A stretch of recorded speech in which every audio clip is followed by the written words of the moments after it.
तो यहाँ तक के स्टोरी को देख चुके थे। क्या देखे थे कि सबसे पहले कौन शांतनु था। तो शांतनु का विवाह गंगा से हुआ। तो गंगा पुत्र कहलाए कौन? भीष्म पितामह। भीष्म पितामह क्यों कहलाए? क्योंकि उन्होंने भीषण प्रतिज्ञा की थी। क्या प्रतिज्ञा की थी? कि मैं आजीवन ब्रह्मचर्य धर्म का पालन करूंगा। ठीक है, मैं आजीवन क्या अविवाहित ही रहूंगा। क्यों उन्होंने प्रतिज्ञा की थी? इसलिए प्रतिज्ञा की थी क्योंकि जब शांतनु का विवाह सत्यवती से हो रहा था तो सत्यवती का जो पालक पिता था या निषाद राज, जिसने पालन पोषण किया था सत्यवती का, उसने यह शर्त रख दी थी कि सत्यवती का जो पुत्र होगा वही राजा बनेगा। इस कारण से निषाद राज का कंडीशन जो शर्त है ना, वो माना जाए और इस बात के लिए वो आश्वस्त हो जाए कि सही में हम जो बोले हैं वही होगा। ठीक है, इसलिए पहले ही भीष्म पितामह उसको आश्वस्त करने के लिए कि हाँ आप जो बोले हैं वही बात होगा, इसलिए उन्होंने प्रतिज्ञा कर ली कि मैं विवाह ही न करूंगा। न विवाह करूंगा, ना कोई संतान उत्पन्न होगा, ना कोई झंझट होगा कि राजा कौन बनेगा कि नहीं बनेगा सब। इसलिए वहां पे भीष्म पितामह ने प्रतिज्ञा ले ली थी। फिर शांतनु और सत्यवती का विवाह हुआ। शांतनु इस बात से बहुत प्रसन्न हुए कि उनका पुत्र जो है उनके लिए इतना सोच रहा है। तो वहां जो है फिर वो बहुत प्रसन्न हुए और उन्होंने अपने पुत्र को यानी भीष्म पितामह को क्या वरदान दिया? इच्छा मृत्यु का वरदान दिया। ठीक है, तो इच्छा मृत्यु का वरदान भीष्म पितामह को किससे मिला था? अपने पिता अपने पिताजी से ही मिला था। ठीक है। अब शांतनु और सत्यवती का विवाह हुआ। सत्यवती के गर्भ से दो पुत्र उत्पन्न हुए। कौन कौन हुए? चित्रांगद और विचित्रवीर्य। चित्रांगद जो है पहले ही मर गया। बड़ा बेटा कौन था? चित्रांगद था। चित्रांगद राजा बना, लेकिन थोड़े ही दिनों बाद उसकी मृत्यु हो गई। तो चित्रांगद मर गया तो राज सिंहासन फिर से खाली हो गया। तो उस राज सिंहासन पे कौन बैठा? विचित्रवीर्य बैठा। विचित्रवीर्य अभी क्या था? अविवाहित था, उसका विवाह हुआ नहीं था और राजा बन गया था। क्यों बन गया राजा? क्योंकि बड़े बड़े भाई की मृत्यु हो चुकी थी, तो राज सिंहासन खाली तो रहेगा नहीं, कोई ना कोई तो बैठेगा। तो बड़ा भाई मर गया, छोटा भाई बना। अब चूंकि अब राजा बन गया विचित्रवीर्य और उसका विवाह हुआ नहीं था। उधर जो काशीराज थे वो अपनी कन्याओं का स्वयंवर रचा रहे थे और स्वयंवर में भरतवंशियों को नहीं बुलाया। अब ये बात इन लोगों को बुरा लग गई। भीष्म पितामह इसी गुस्सा में निकलते हैं और जाके तीनों जो कन्याएं रहती हैं काशीराज की, अंबा, अंबिका और अंबालिका, तीनों को उठाकर लिए आते हैं। ठीक है, चलिए, यानी तीनों को जो है किडनैप कर लेते हैं। हम्म, चलिए, और जब किडनैप कर लेते हैं तो तीनों को उठा के ले आते हैं। अब जो है अंबा जो है, अंबा का प्रेम प्रसंग पहले से साल्वराज के साथ चल रहा था। तो अंबा मन ही मन साल्वराज को वारण कर चुकी थी। ठीक है, यानी पहले से ही उसने साल्वराज को ही अपना पति स्वीकार कर लिया था। लेकिन जब भीष्म पितामह इस तरह से हरण करके ले आए तो वहां जो है, जब बाद में भीष्म पितामह जब जाने कि जो अंबा है साल्वराज को पहले ही अपना दिल दे चुकी है, पहले ही उसको वर्ण कर चुकी है, पहले ही उसको अपना पति मान चुकी है, तो बोलते हैं ठीक है, मैं तो नहीं जान रहा था, अतः ठीक है आप उसी के पास जाइए। लेकिन उसके पास जाती है तो वो मना कर देता है।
नमस्कार।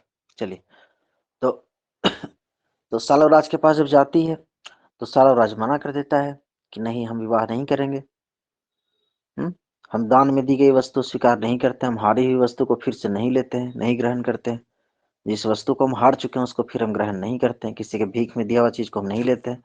तो इस ऐसा बोलकर उसने जो था सालराज ने विवाह से इनकार कर दिया। अम्बा वहां से अपमानित होकर आई और फिर वो जिद करने लगी कि मैं आप ही के साथ विवाह करूंगी, भीष्म पितामह के साथ। उन्होंने कहा कि मैं प्रतिज्ञाबद्ध हूँ, मैं वचनबद्ध हूँ, मैं ऐसा नहीं कर सकता हूँ। तो फिर उन्होंने कहा कि आप विचित्रवीर्य के साथ विवाह कर लीजिए। वो बोले कि हम नहीं करेंगे विचित्रवीर्य के साथ, आप ही के साथ करेंगे। अब जीत पड़ गई। अब भीष्म पितामह बोले कि ऐसा संभव नहीं, हम तो वचन, तो यहाँ पे कल कहानी ऑलरेडी सुना चुके हैं, ठीक है चलिए। तो फिर अम्बा जो है चली जाती है परशुराम के पास। परशुराम भी दबाव बनाते हैं भीष्म पितामह पर कि ठीक है विवाह कर लो, तुमने हरण किया है तो। भीष्म पितामह फिर वही बात बताया कि मैं कैसे कर सकता हूँ गुरुदेव, मैं वचनबद्ध हूँ। दोनों में लड़ाई भी होता है, इन परिणाम कुछ निकलता नहीं है। लास्ट में अम्बा जो है बहुत ज्यादा अपमानित महसूस करती है और फिर वो तपस्या करने बैठ जाती है। फिर वहां जो देखेंगे वो फिर भगवान शंकर की तपस्या करती है, बाद में उसको वरदान मिलता है, ठीक है तुम ही जो है अगले जन्म में भीष्म पितामह के मौत का कारण बनोगी। चलिए वहां कहानी खत्म हो गया। तो बच गई दो बहन, अंबिका और अम्बालिका। तो अंबिका और अम्बालिका का विवाह किससे हुआ? विचित्रवीर्य से हुआ। लेकिन इसी दौरान क्या होता है, कुछ दिन बाद बिना कोई संतान उत्पन्न किए विचित्रवीर्य भी स्वर्ग सिधार जाता है। अब अभी तक कोई कुरु वंश में कोई संतान है ही नहीं। तो वही इस परिस्थिति में फिर भीष्म पितामह विवाह करेंगे नहीं, तो फिर वंश कैसे आगे बढ़ेगा? तो वही जो सत्यवती है, ये सब कहानी कल ही सुन चुके हैं हम लोग, बस फिर से एक बार रिवाइज कर ले रहे हैं, ठीक है। तो वहां जो फिर सत्यवती है वो कहती है कि ठीक है मेरा एक और पुत्र है, कौन? वेदव्यास। तो उसको जाके बुला कर लाओ, नमस्कार शुभम को। तो उसको बुला कर लेते आओ। तो भीष्म पितामह जाते हैं, वेदव्यास को ले आते हैं। और वेदव्यास जब आते हैं, वेदव्यास देखने में कैसे हैं? उनका नाम ही कृष्ण द्वैपायन है, क्योंकि काले हैं वो, तो देखने में भयंकर लगते हैं। तो जब अंबिका जाती है तो इतने कुरूप दिखते हैं, इतना भयंकर कि वो अपना आंख बंद कर लेती है। तो इसलिए अंबिका से जो संतान उत्पन्न होता है वो क्या होता है? अंधा पैदा होता है। अंबालिका जब जाती है तो ये आंख तो बंद नहीं करती है, क्योंकि पहले इंस्ट्रक्शन दे दिया गया था कि तुम आंख बंद मत करना। आंख तो इसका खुला रहता है, लेकिन भय के मारे शरीर जो है वो पीला पड़ जाता है, ठीक है। तो वहां जो पुत्र पैदा हुआ वो पांडु रोग से पीड़ित पैदा हुआ, पीलिया रोग से पीड़ित पैदा हुआ। तीसरा में एक भी अच्छा नहीं, एक अंधा हो गया, एक पीलिया रोग से ग्रसित हो गया। तो फिर तीसरा तो एक दासी को फिर भेजती है सत्यवती कि एक तो कोई तो बढ़िया रहे वंश में। तो एक दासी आती है। तो दासी न न वो आंख उसने बंद किया, न ही उसके चेहरे पे कोई पीलापन आया, इसलिए दासी का जो पुत्र उत्पन्न हुआ वो पूरी तरह से ठीक ठाक था, बढ़िया था। तो वही दासी जो पुत्र हुआ वो कौन हुआ? विदुर हुआ। अंबिका का जो पुत्र हुआ कौन हुआ? धृतराष्ट्र हुआ। और अंबालिका का जो पुत्र हुआ वो कौन हुआ? पांडु हुआ। चलिए यहाँ तक देख लिए। तो धृतराष्ट्र, पांडु और विदुर। विदुर दासी पुत्र था, इसलिए राजा बनने का उसका कोई चांस तो था ही नहीं। राजा कौन बनता है? तो जो बड़ा बेटा होता है वो। तो राज्य का उत्तराधिकारी कौन होता है? जो बड़ा बेटा होता है वही होता है। चलिए तो यहाँ बड़ा कौन है? धृतराष्ट्र है। बड़ा कौन है? धृतराष्ट्र है। तो धृतराष्ट्र राजा बनना चाहिए, लेकिन धृतराष्ट्र राजा नहीं बन पाते हैं, क्यों? क्योंकि धृतराष्ट्र क्या है? जन्मांध है, जन्म से अंधे हैं। अंधे क्यों है? ये कहानी सुन चुके हैं। तो जन्म से अंधे हैं, इसलिए राजा नहीं बन पाते हैं। तो फिर उनके जगह पे राजा किनको बनाया जाता है? पांडु को। पांडु छोटे भाई हैं, लेकिन राजा वही बनते हैं। क्यों? क्योंकि पांडु अंधा तो कम से कम न है, तो वो राज्य का चला लेगा। और पांडु बहुत वीर और पराक्रमी थे, भले प्रिय रोग था पर थे बहुत वीर और पराक्रमी। पांडु राजा बन जाते, लेकिन फिर पांडु का विवाह किससे हो जाता है? कुंती से हो जाता है। धृतराष्ट्र का विवाह किससे होता है? गांधारी से हो जाता है। चलिए दोनों का विवाह हो गया। पांडु जो है, फिर देखेंगे कि पांडु की मृत्यु हो जाती है कुछ दिनों के बाद। तो अब फिर से राज सिंहासन क्या हुआ? खाली हो गया। अब राजा कौन बने? क्योंकि जितने पांडव हैं छोटे छोटे हैं, कौरव जो हैं सब वो भी छोटे छोटे हैं, बनेगा कौन? तो है धृतराष्ट्र बचा। तो उस परिस्थिति में, और भीष्म पितामह तो पहले ही वो, उन्होंने कभी राज्य गद्दी संभाला नहीं, ठीक है, अपने को राज्य गद्दी से हमेशा दूर ही रखा, तो वो राजा बन सकते नहीं थे। वो प्रतिज्ञा से वचनबद्ध है, ठीक है। राज सिंहासन त्यागने के लिए तो उन्होंने कहा था कि मैं आजीवन ब्रह्मचर्य व्रत का पालन करूंगा, तो फिर अभी राजा कैसे बनेंगे? नहीं बनेंगे। तो वो बस एक हमेशा एक संरक्षक की भूमिका में रहे, ठीक है, एक बड़े गार्जियन की भूमिका में भीष्म पितामह। तो वहां फिर उस समय धृतराष्ट्र को राजा बना दिया गया।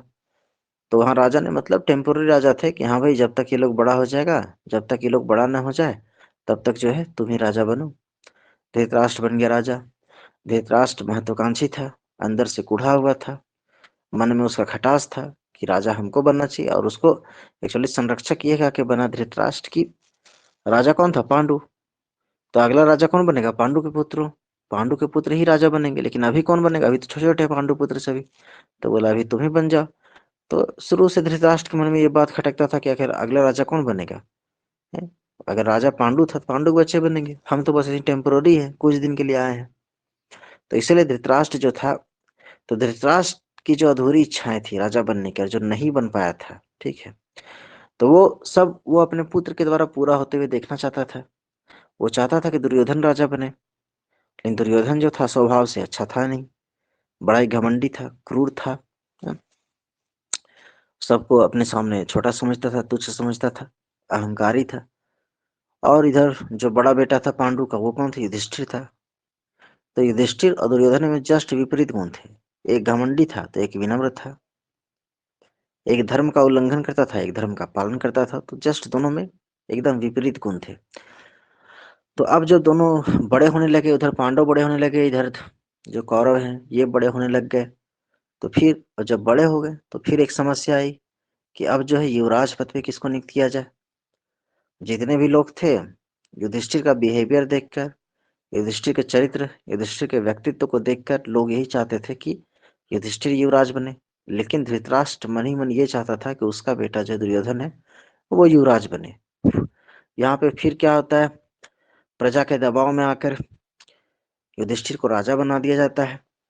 राजा माने युवराज, अभी राजा बनना है, युवराज बना है, ठीक है, राजा बनने से पहले युवराज बनता है लोग, तो युवराज बन गया।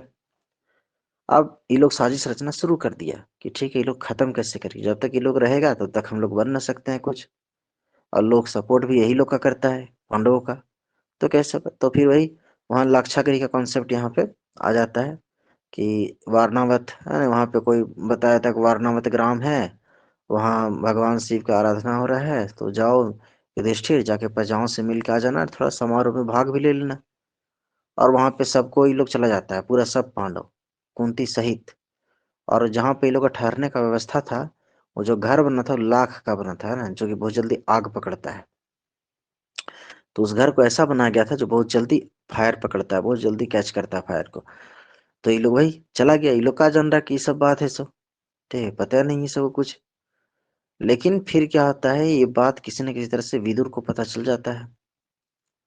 विदुर को पता चल जाता है कि कुछ गड़बड़ है बात, वो पता कर लेता है अपने गुप्तचरों से।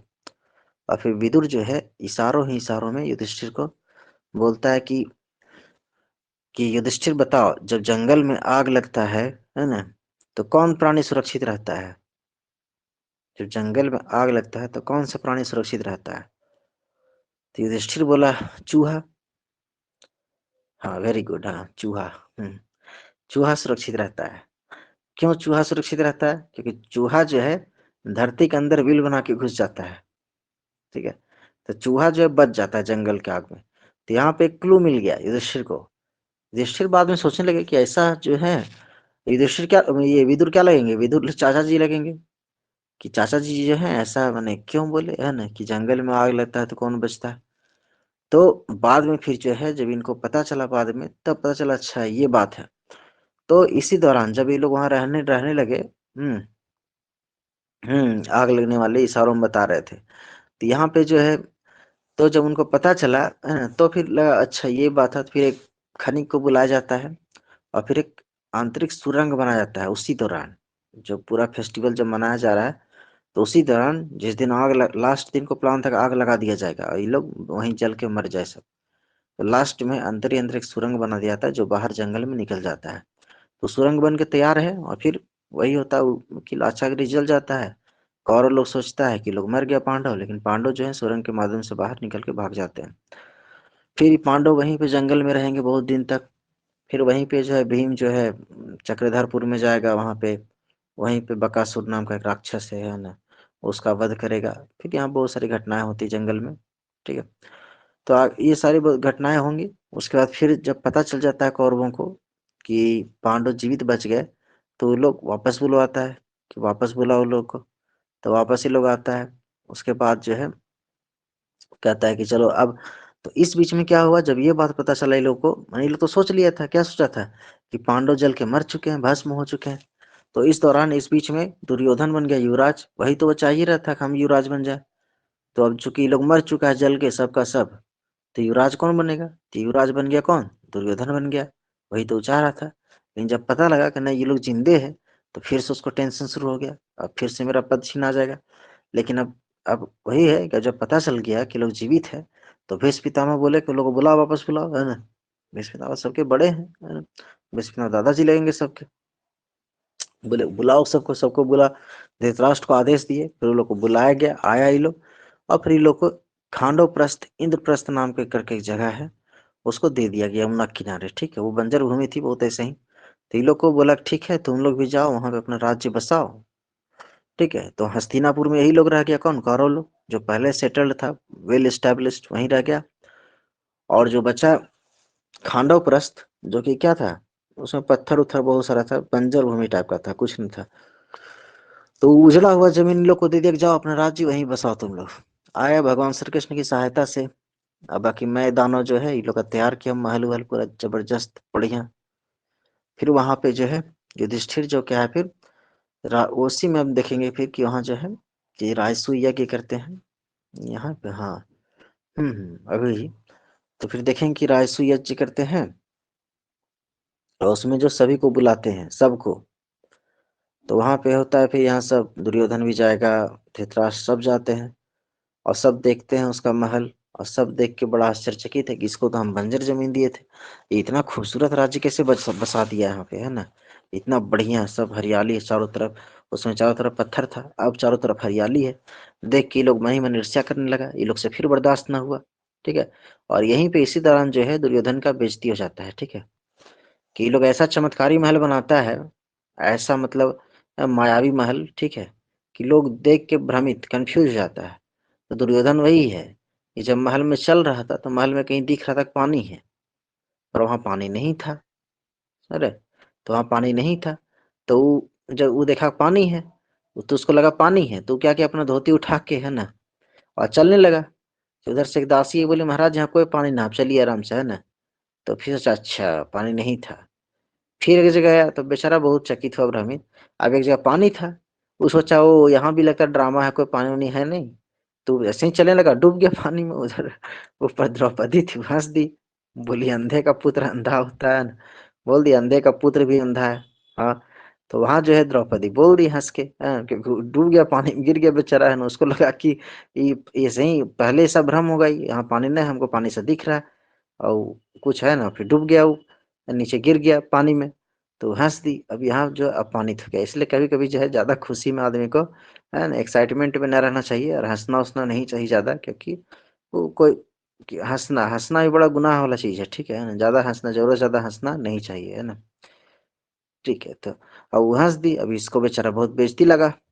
हम्म, है ना, अनावश्यक हंसना नहीं चाहिए, अनावश्यक हंसेंगे, है ना, दूसरे को अच्छा नहीं लगेगा। ठीक है, हाँ, बिना मतलब का हंसने का कोई मतलब नहीं बनता है, क्यों, क्योंकि आप खुश हैं तो आप हंस रहे हैं, सब कोई खुश थोड़ी ना, आपके अगल बगल नहीं ना खुश है। तो आपका हंसना किसी को खटक सकता है, ठीक है, इसलिए ज्यादा हंसना जरूरी नहीं है।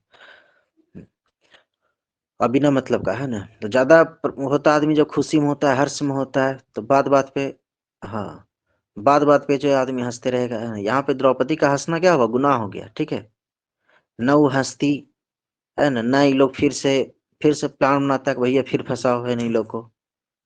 ठीक है, फिर फंसाओ, फिर बुलाओ ये लोग को, समझ रहे हैं।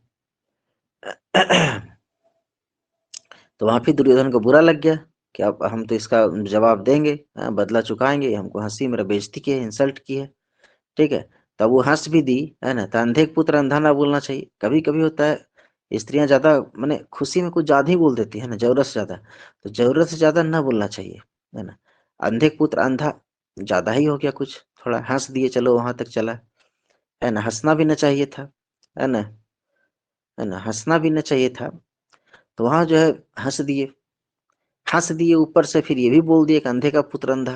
तो यहाँ कुछ थोड़ा सा ज्यादा हो गया, है ना। तो वहां जो है खराब लग गया कि पिता के नाम पे कोई गाली देता, अंधे का पुत्र अंधा, है ना, तो ये थोड़ा गाली टाइप का हो गया। तो वहां दुर्योधन फिर आया, फिर सोचने लगा बदला का उपाय कि हम कैसे बदला चुका है।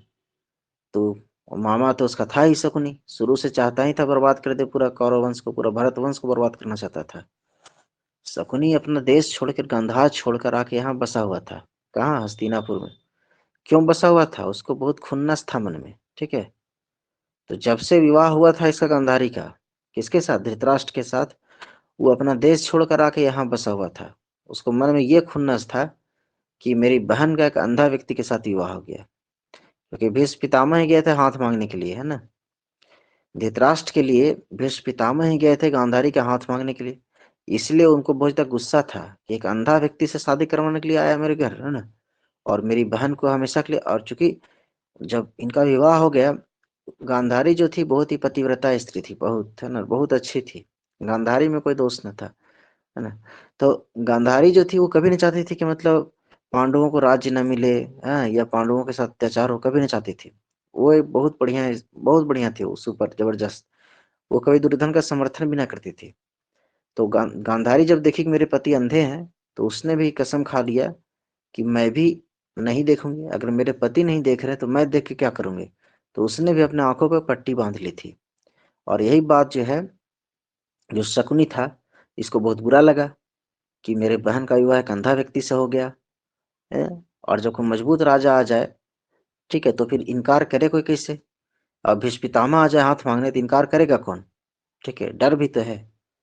तो यही बात था कि इसने मेरी बहन का विवाह एक अंधे व्यक्ति से करवा दिया, और मेरी बहन भी जीवन भर के लिए अंधी हो गई है, क्योंकि उसने आंखों में पट्टी बांध ली थी। तो इसलिए सोच लिया था कि मैं इस पूरे खानदान का ही नाश कर दूंगा। तो अंततः वो दुर्योधन का भी भला चाहता न था, बस वो नाश करना ही चाहता था कि नष्ट हो जाए सब, है ना, खत्म हो जाए, बर्बाद हो जाए पूरा खानदान है। आग वो पड़ा हुआ था। तो आया दुर्योधन शकुनी के पास। शकुनी बोला, अच्छा रुको, चिंता मत करो। अब राजा लोग उस समय क्या नियम बना कर रखा था ये लोग, कि अगर कोई भी राजा है, और कोई राजा को अगर कोई दूसरा राजा युद्ध के लिए चुनौती दे रहा है या द्यूत के लिए आमंत्रित कर रहा है, तो वो राजा इनकार नहीं करेगा। नियम क्या था कि अगर कोई राजा है तो उस राजा को कोई दूसरा राजा अगर युद्ध के लिए चुनौती दे रहा है तो भी इनकार नहीं करेगा, और अगर द्यूत जुआ खेलने के लिए आमंत्रित कर रहा है तो भी इनकार नहीं करेगा। और युधिष्ठिर जुआ खेलने में था एक्सपर्ट, है ना, जुआ खेलता था युधिष्ठिर। और यही उसका, देखिए, कोई भी खराब आदत कभी न कभी आदमी को नुकसान पहुंचा ही देता है। तो ये आमंत्रित किया। ये लोग जब वहां गया था ना, जब वहां रायसू यज्ञ में, तो पूरा बैठ के युधिष्ठिर जुआ खेला। और वहां शकुनी बड़ा चालाक था। शकुनी जब वहां खेल रहा था जुआ युधिष्ठिर के साथ, तो जानबूझ के हार जाता था, ताकि युधिष्ठिर को ये लगे कि हमने मामा जी को हरा दिया और हम मामा जी से बढ़िया जुआरी हैं, ठीक है। तो ये जानबूझ के हारता था ताकि उसको ये लगे कि हम ज्यादा एक्सपर्ट हैं जुआरी, है ना, ज्यादा बढ़िया जुआरी है। तो वहां जो है, तो दुर्योधन बोला कि हे मामा जी, आपका देखे ना आप कैसे जुआ खेलते हैं, सो आप एकदम बकवास हैं, आप झूठ मूठ का भांजते हैं, ठीक है, कि पास से मेरी सेनाएं हैं तो ये है वो है, कुछ ना है, ठीक है, आपको कुछ खेलने उलने आता ना है। तो बोला कि अरे तुम क्या जानो भांजा, अभी मैं क्या ट्रिक खेला हूँ, सो ट्रिक खेला था, वो जानबूझ के हारा था। क्यों हारा था? ताकि युधिष्ठिर को ओवर कॉन्फिडेंस आ जाए, कॉन्फिडेंस आ जाए, झूठ मूठ वाला कॉन्फिडेंस, कि हाँ हम हरा देंगे। तो फिर जब ये लोग वापस आए रायसू यज्ञ से, तो बोला कभी एक बार हम तुम्हारे घर गए, तुम लोग आओ मेरे पास, आओ यहाँ पे जुआ खेलने, और द्यूत खेलते हैं थोड़ा, है ना। अब आमंत्रण मिला। अब इधर और सब पांडवों की शंका हो रही कि फिर काहे बुलाया, है ना, ठीक है। और सब भी युधिष्ठिर को मना कर रहा था कि मत जाइए। युधिष्ठिर बोला कि राजा है, कैसे नहीं जाए। अगर हमको द्यूत का आमंत्रण मिला तो हम कैसे इनकार कर दें, हमको जाना ही पड़ेगा। तो फिर वहां सब लोग आता है वहां से जुआ खेलने फिर से हस्तिनापुर। अब यही जुआ खेलना इन लोग को गुनाह साबित हो जाता है। अब आया, और उसके बाद दुर्योधन दुर्योधन की तरफ से जो है जुआ खेलना कौन सा बैठा? शकुनी। दुर्योधन अपने से पास नहीं फेंक रहा था, शकुनी फेंक रहा था। तो दुर्योधन बोला कि मेरे तरफ से ही खेलेंगे। तो इस शुरू में तो ऑब्जेक्शन उठाया सब लोग कि नहीं, तुम्हारे जगह पे ये क्यों खेलेगा, तुम खेलो। तो दुर्योधन बोलता है ठीक है, तो अगर भ्राता श्री युधिष्ठिर को अगर ये पसंद नहीं है तो ठीक है, खत्म किया जाए, नहीं होगा द्यूत। वो अच्छा ठीक है, खेलो तुम ही। और युधिष्ठिर को लग रहा था कि हमने तो मामा जी को हरा चुका है पहले भी, तो इस बार भी हरा देंगे। ठीक है, तो अब ओवर कॉन्फिडेंस में था आदमी। वो क्या जान रहा था कि मेरे साथ गेम हो गया, है ना, वो जानबूझ के वहां हारा था, हम हराए नहीं थे, वो हारा था। तो यहाँ जो है, तो फिर बोला ठीक है, युधिष्ठिर बोला ठीक है, अच्छा खेलने दीजिए मामा जी, खेलने दीजिए, कोई दिक्कत नहीं है। अब खेलना शुरू हुआ, हो गया शुरू की कहानी। पाव 12 तो 6 तो 5, तो पाव 6 तो 7 शुरू हुआ, और जो हारना शुरू किया सो एक आभूषण से लेके द्रौपदी तक को, अर्जुन तक को, खुद को हार गया। ठीक है, सबको हार गया। और वही जब सबको हार गया, ठीक है, हाँ, जब सबको हार गया तो फिर वही लगा शर्त कि ठीक है, अगर सबको हार गया, फिर वहां पे हम देखते हैं फिर जब जुआ में लोग हार जाता है ना, तो वहां पे शुरू में क्या होता है ना, शुरू में जो जुआ खेलने आते हैं ये लोग, है ना, तो शुरू में जो ये लोग हार जाता है शुरू में, तो शुरू में यहाँ पे दो दो बार होता है जुआ एक्चुअली। जब ये यहाँ पे हारा है ये लोग, तो यहीं पे जो आप देखेंगे क्या कि यहाँ जो है द्रौपदी का चीरहरण यहीं पे होगा। अच्छा, रिकॉर्डिंग रिकॉर्डिंग हो रही होगी, देखते हैं, हो रही। तो द्रौपदी का चीरहरण जो यहीं पे होता है कि द्रौपदी को भी हार जाता है, और दुर्योधन को बदला लेना किससे था, द्रौपदी से लेना था बदला। तो मेनली दुर्योधन को द्रौपदी से ही बदला लेना था।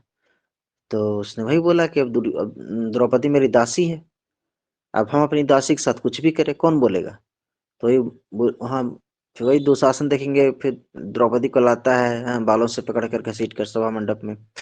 दुशासन फिर उसका वस्त्र खींचता है, श्री कृष्ण भगवान वहां भी बचाते हैं। तो वहां पे फिर इस जगह पे देखेंगे वो जो है द्रौपदी श्राप देने के लिए तैयार हो जाती है कि मैं श्राप दे दूंगी, है ना, सबका सब नष्ट हो जाएगा। तो वहां गांधारी बचा लेती है, और फिर जो है वापस राज्य लौटा दिया जाता है उस समय। लेकिन फिर इतना होने के बावजूद वो सीखा नहीं, फिर से मिला युद्ध का आमंत्रण, और फिर से आना चाहा, और इस बार आया और इस बार खेला, है ना। तो इस बार जब खेला तो फिर वो हारा, है ना, फिर से हारा युधिष्ठिर। और इस बार जो है शर्त ये लगा था कि जो भी हारेगा, है ना, तो वो 12 साल का वनवास होएगा, 1 साल का अज्ञातवास। तो इस शर्त के अनुसार से ये लोग हार गया, पांडव लोग फिर से। तो हारने के बाद फिर से ये लोग वही 12 साल का वनवास और 1 साल का अज्ञातवास। फिर देखेंगे वनवास से आता है ये लोग अज्ञातवास बिता के, लेकिन फिर हम यही देखेंगे। तो ये शर्त ये तक ठीक है, जब वनवास खत्म हो जाएगा, अज्ञातवास खत्म हो जाएगा, तो फिर तुम लोगों को राज्य पुनः वापस लौटा दिया जाएगा। लेकिन हुआ उल्टा, जब ये लोग का अज्ञातवास भी खत्म हो गया सफलतापूर्वक, लेकिन दुर्योधन लौटाने के लिए तैयार है न राज्य। वो बोलता है कि नहीं, बिल्कुल ना लौटाएंगे, क्यों लौटाएं, नहीं लौटाएंगे। उसका सूर ही बदल गया वो, है ना। तो फिर श्री कृष्ण भगवान सोचते हैं कि युद्ध उद्ध क्या करना, बेकार है, युद्ध नहीं करना चाहिए। अब युद्ध तो करवाने ही उनको, इसलिए अवतार ही लिए, लेकिन फिर भी एक बहाना ढूंढ चलो, है ना, लोग ये न कहे कि हाँ भाई शांति के लिए प्रयास न किया, शांति के लिए प्रयास किया था। फिर श्री कृष्ण भगवान आते हैं शांति दूत बनकर, शांति दूत बनकर आते हैं, यही उद्योग पर्व है ना, शांति दूत बन के आएंगे। तो बोलते हैं ठीक है भाई, राज्य नहीं दोगे, आधा राज्य नहीं दोगे, तो कम से कम जो है, तो 5 भाई हो लोग, तो 5 भाई हो लोग, तो 5 भाई के लिए 5 गांव दे दो, छोड़ो ज्यादा मत दो, है ना, एक एक गांव सब भाई लोग संभाल लेगा। बाकी तुम इतना बड़ा साम्राज्य संभालो, उन लोग को 5 गांव तक दे दो खाली, कुछ में ज्यादा मत दो। तभी जो ही बोलते विनाश काले विपरीत बुद्धि, कि विनाश की अवस्था में बुद्धि जो है विपरीत हो जाती है। तो ये बोलता है 5 गांव का बात तो छोड़ो, हम 5 इंच भी, एक सुई के नोक के बराबर भी जमीन नहीं देंगे। 5 गांव तो बहुत है, तो एक सुई के नोक के बराबर जमीन भी नहीं देंगे, ये बोल दिया, है ना। तो अब क्या होना था, अब तो बात ही खत्म हो गया, रफा दफा खत्म करो। जब 5 गांव भी नहीं देने के लिए तैयार है, और 5 गांव ही बोलता बहुत ज्यादा है, बोलता 1 इंच भूमि भी न देंगे, है ना, बोलता अभी अभी अभी भी तो लोग वैसे ही हैं। 1 इंच अगर जमीन चल गया तो मार काटने को उतर आता है सीधा, है ना, मार देंगे, काट देंगे, लड़ाई कर लेता है सर, है ना, सर तो फोड़ देता है एक दूसरे का, हाथ पैर तोड़ देता है 1 इंच जमीन के लिए। तो उस समय भी वही था, वही बोला कि नहीं देंगे, एक सुई के नोक के बराबर भी जमीन नहीं देंगे। ठीक है, तो बोला ठीक है, तब चलो। श्री कृष्ण भगवान जब बोलने लगे तो बोलता है कि इसी को बंदी बनाओ, है ना, ये ग्वाले को बंदी बनाओ, बहुत बोल रहा है ना। और बेइज्जती कर दिया, श्री कृष्ण भगवान का भी बेइज्जती कर दिया। फिर बंदी बनाने के लिए सैनिक सैनिक बुलवा लिया, तो वहीं कृष्ण भगवान जो अपना रूप दिखाते हैं, और उनके रूप को देखकर जो लोग देख पाते हैं वो डर जाते हैं। लेकिन फिर भी ये जो दुर्योधन है उसको बुद्धि मिला नहीं, इतना होने के बावजूद भी तो युद्ध होना ही था। जब रूप दिखा दिए तब तो समझ में आ जाना था, चाहिए था कि अगर ये आदमी उन लोगों के पक्ष में है तो फिर जीतेगा कौन, अगर ये आदमी उन लोगों के पक्ष में है तो जीतेगा कौन। निश्चित तौर पर वही लोग जीतेगा, लेकिन फिर भी उसका दिमाग काम किया नहीं, काम किया। तो अब युद्ध अवश्यंभावी हो गया। दोनों जो है सहायता के लिए गया किसके पास, कृष्ण के पास। कौन कौन गया, कौरव भी पांडव भी। तो कौरव की तरफ दुर्योधन गया और पांडव की तरफ अर्जुन गया। श्री कृष्ण भगवान द्वारका में सोए हुए थे, दोनों पहुंचता है, पहले पहुंचता है कौन? दुर्योधन। दुर्योधन पहले पहुंचता है। दुर्योधन कहाँ बैठता है? सर की तरफ बैठता है।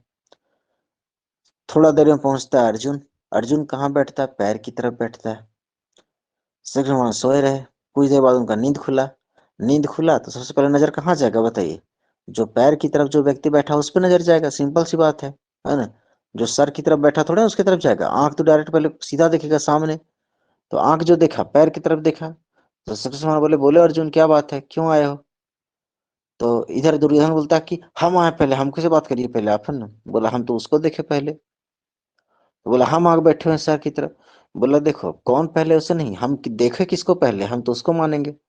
बोला हम तो अर्जुन को देखे थे, हम अर्जुन को मानेंगे। तो पहले हम अर्जुन को मौका देंगे कि बोलो अर्जुन क्या चाहिए तुमको? तुमको मैं चाहिए? तुम हमको चाहते हो या मेरी नारायणी सेना को चाहते हो? तो अर्जुन बोला कि भगवान हमको आपका नारायणी सेना नहीं चाहिए, हमको आप ही चाहिए। हो गया, कहानी खत्म। अब जो दुर्योधन सुना कि अर्जुन जो है अकेला श्री कृष्ण को मांग लिया, और श्री कृष्ण भगवान वहां कंडीशन रख दिए थे कि देखो अगर हमको लोगे तो मैं युद्ध करूंगा नहीं, याद रखना।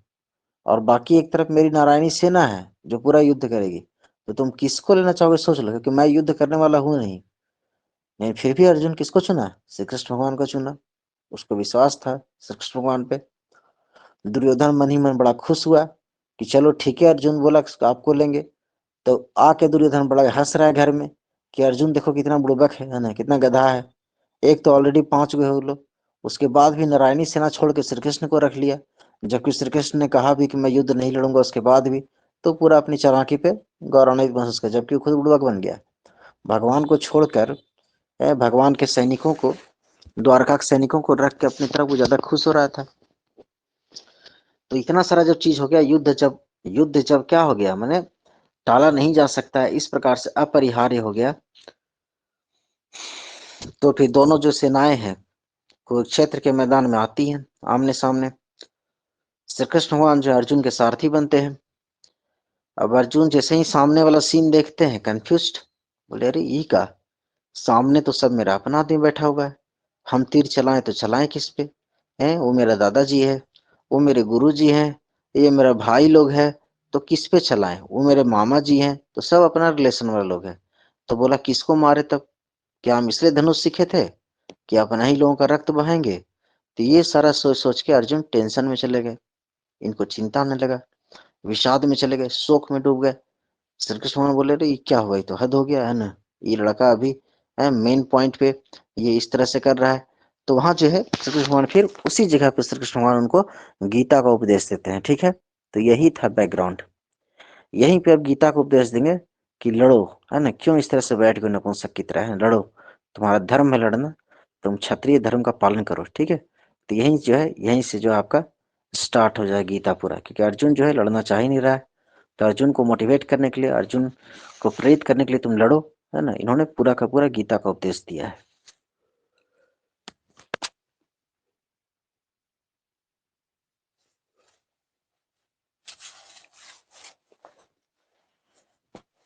कल हम लोग चीज पढ़े थे कि जो गीता का उपदेश है किस पर्व में है, और वहां कौन से चैप्टर से कौन से चैप्टर तक है, किस चैप्टर से लेके किस चैप्टर तक है? हाँ, भीष्म पर्व में है, हाँ ठीक है। हाँ चैप्टर बताइए। हाँ 25 से 42, ठीक। बयालीस। हाँ ठीक। हाँ 25 से 42, 25वें अध्याय से लेके 42वें अध्याय तक है, 18 अध्याय में टोटल। हम्म। चलिए तो यही बैकग्राउंड था इसका, और बैकग्राउंड बहुत जान लिए हैं, पूरा महाभारत संक्षेप में जान चुके हैं।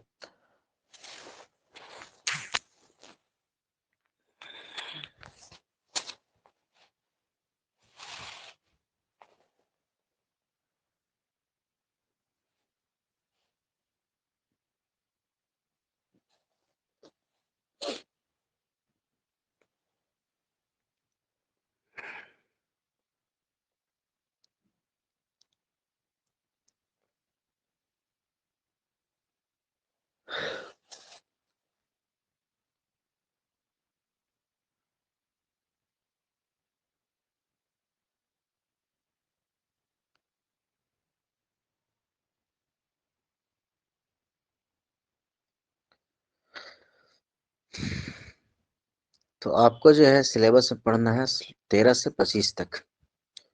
द्वितीय अध्याय 13 से 25 तक। द्वितीय अध्याय का नाम क्या है? सांख्य योग।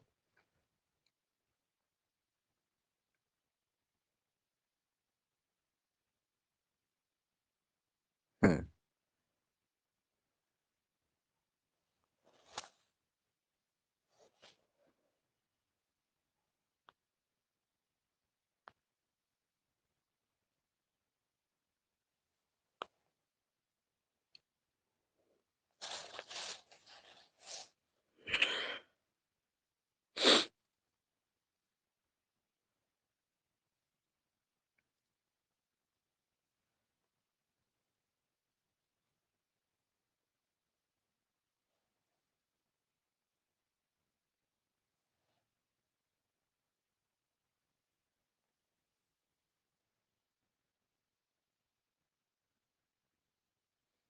देखिए यहीं पर अर्जुन क्या कह रहे हैं, देख रहे हैं, देख रहे हैं। अर्जुन उवाच, अर्जुन कहते हैं,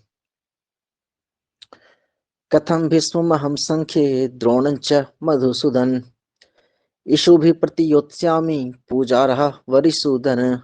ठीक है, कि हे भगवान, अर्जुन क्या कह रहे हैं? हे अरिसूदन, हे मधुसूदन, हे अरिसूदन, हे दुष्टों का नाश करने वाले, हे मधुसूदन, हे मधु का नाश करने वाले, अहम संख्य, संख्य मतलब युद्ध भूमि में, मैं युद्ध भूमि में पूजा रहा हूं, मतलब पूजनीय, जो पूजा के योग्य है, उन द्रोण और भीष्म के साथ, जो पूजा के योग्य है, जो द्रोणाचार्य और जो भीष्म पितामह जो पूजा के योग्य हैं, मैं उन पर बाणों के, इशु भी मतलब बाणों के द्वारा, इशु भी एक हम पहले भी इस वर्ड को देख चुके हैं, इशु है ना। तो मैं उन पर बाणों के द्वारा किस प्रकार युद्ध करूंगा, मैं उनके खिलाफ, जो पूजा के योग्य हैं, जो पूजनीय हैं, मैं उनके साथ बाणों से युद्ध कैसे करूं। ठीक है, तो यहाँ पे यही अर्जुन जो कंफ्यूज हो गए हैं कि जो पूजनीय है उनके साथ मैं युद्ध कैसे करूं। हे अरिसूदन, हे मधुसूदन, आप ये बताइए कि मैं युद्ध भूमि में पूजा के योग्य भीष्म और द्रोण के प्रतिकूल होकर मैं बाणों के द्वारा किस प्रकार युद्ध करूंगा, आप बताइए। ठीक है, तो यहीं पर अर्जुन जो है पूरा कंफ्यूज है। चलिए, अब हम खैर अभी आपको जहाँ पढ़ना हम वहीं शुरू करेंगे।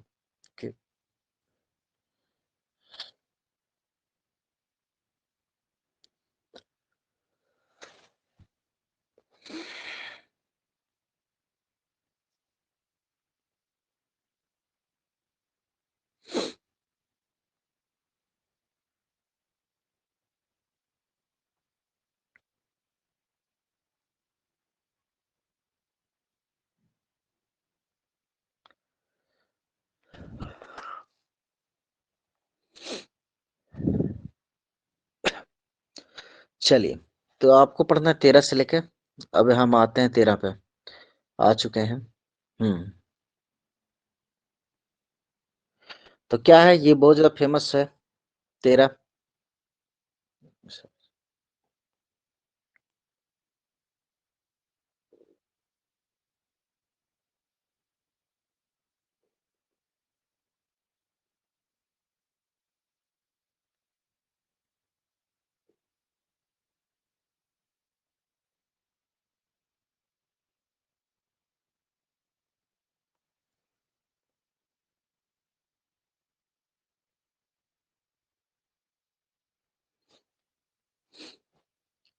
चलिए, तो पढ़िए कोई, है ना?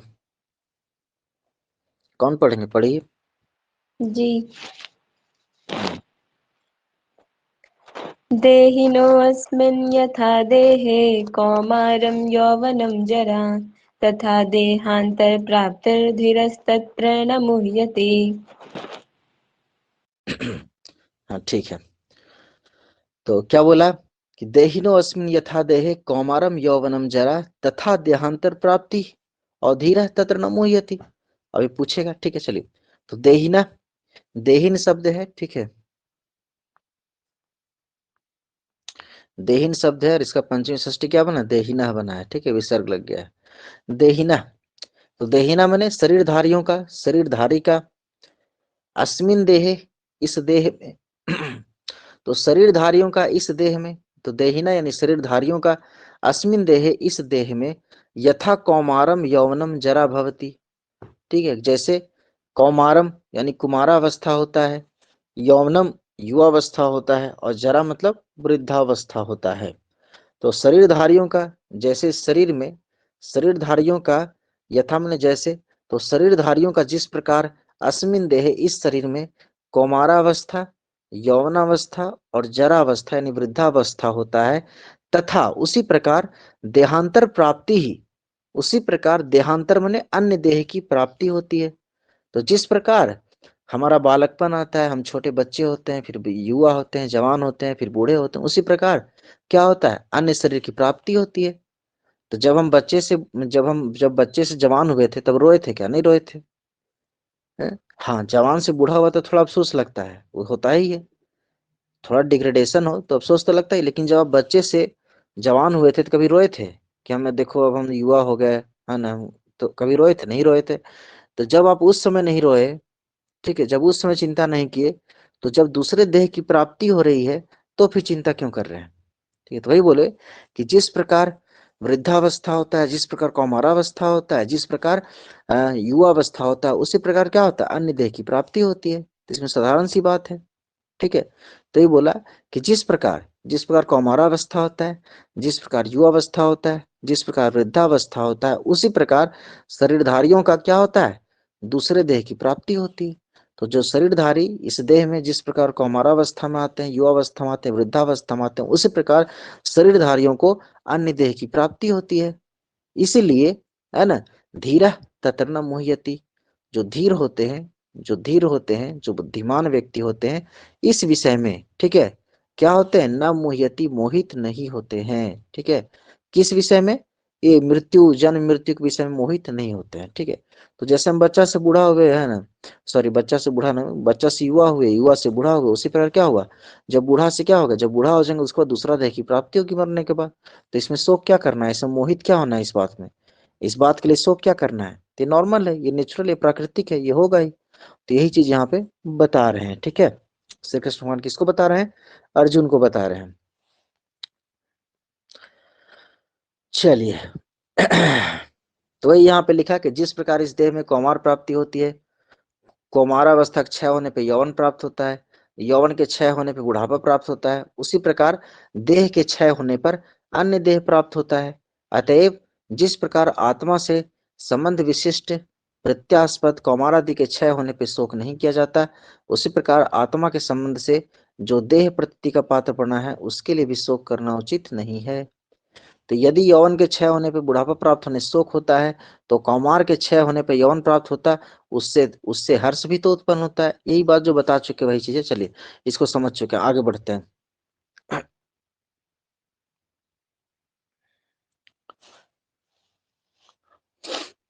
आगे इसमें है, चलिए इसको गाइए कोई।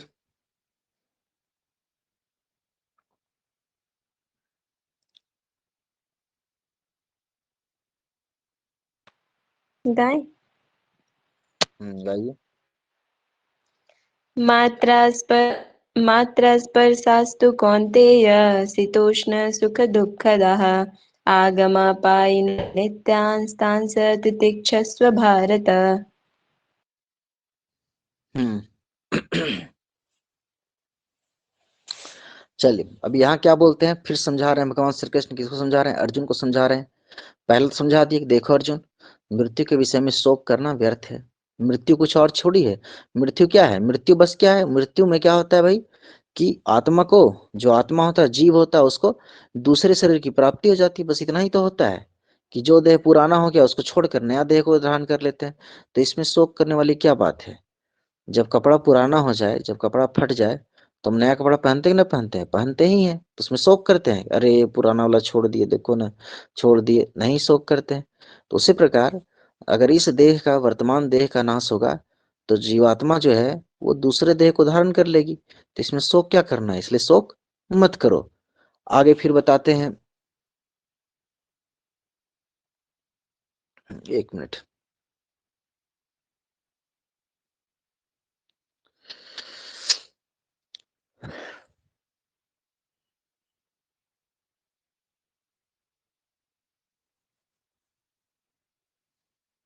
चलिए आगे फिर बताते हैं कि मात्रा स्पर्शाह तु कौन्तेय शीतोष्ण सुख दुखदाह और आगमा अनित्या तांस तितिक्ष भारत। भारत किसको बोला गया है? अर्जुन को। ठीक है, किसको बोला गया भारत? अर्जुन को बोला गया।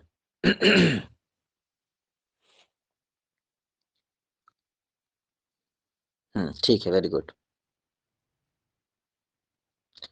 तो यहाँ पे देखते हैं क्या बोलते हैं, मात्रा स्पर्शाह तु कौन्तेय शीतोष्ण सुख दुखदा, यानी मात्राओं का स्पर्श। तो मात्राओं का क्या है? मात्रा कौन है यहाँ पे?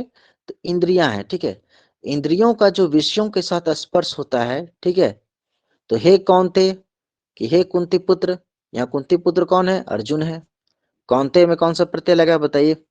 तो हे कौन्ते, हे अर्जुन, मात्रा स्पर्शाह तु, मात्राओं का जो स्पर्श होता है इंद्र, हाँ ढक पड़ते, हाँ ठीक है, इंद्र इंद्रियों का जो, हाँ ठीक है ढक पड़ते, हाँ इंद्रियों का जो स्पर्श होता है, मात्रा माने इंद्रियां, तो इंद्रियों का जो विषयों के साथ स्पर्श होता है, हे अर्जुन, शीत उष्ण सुख दुख दाह, यही शीत उष्ण सुख और दुख को देता है।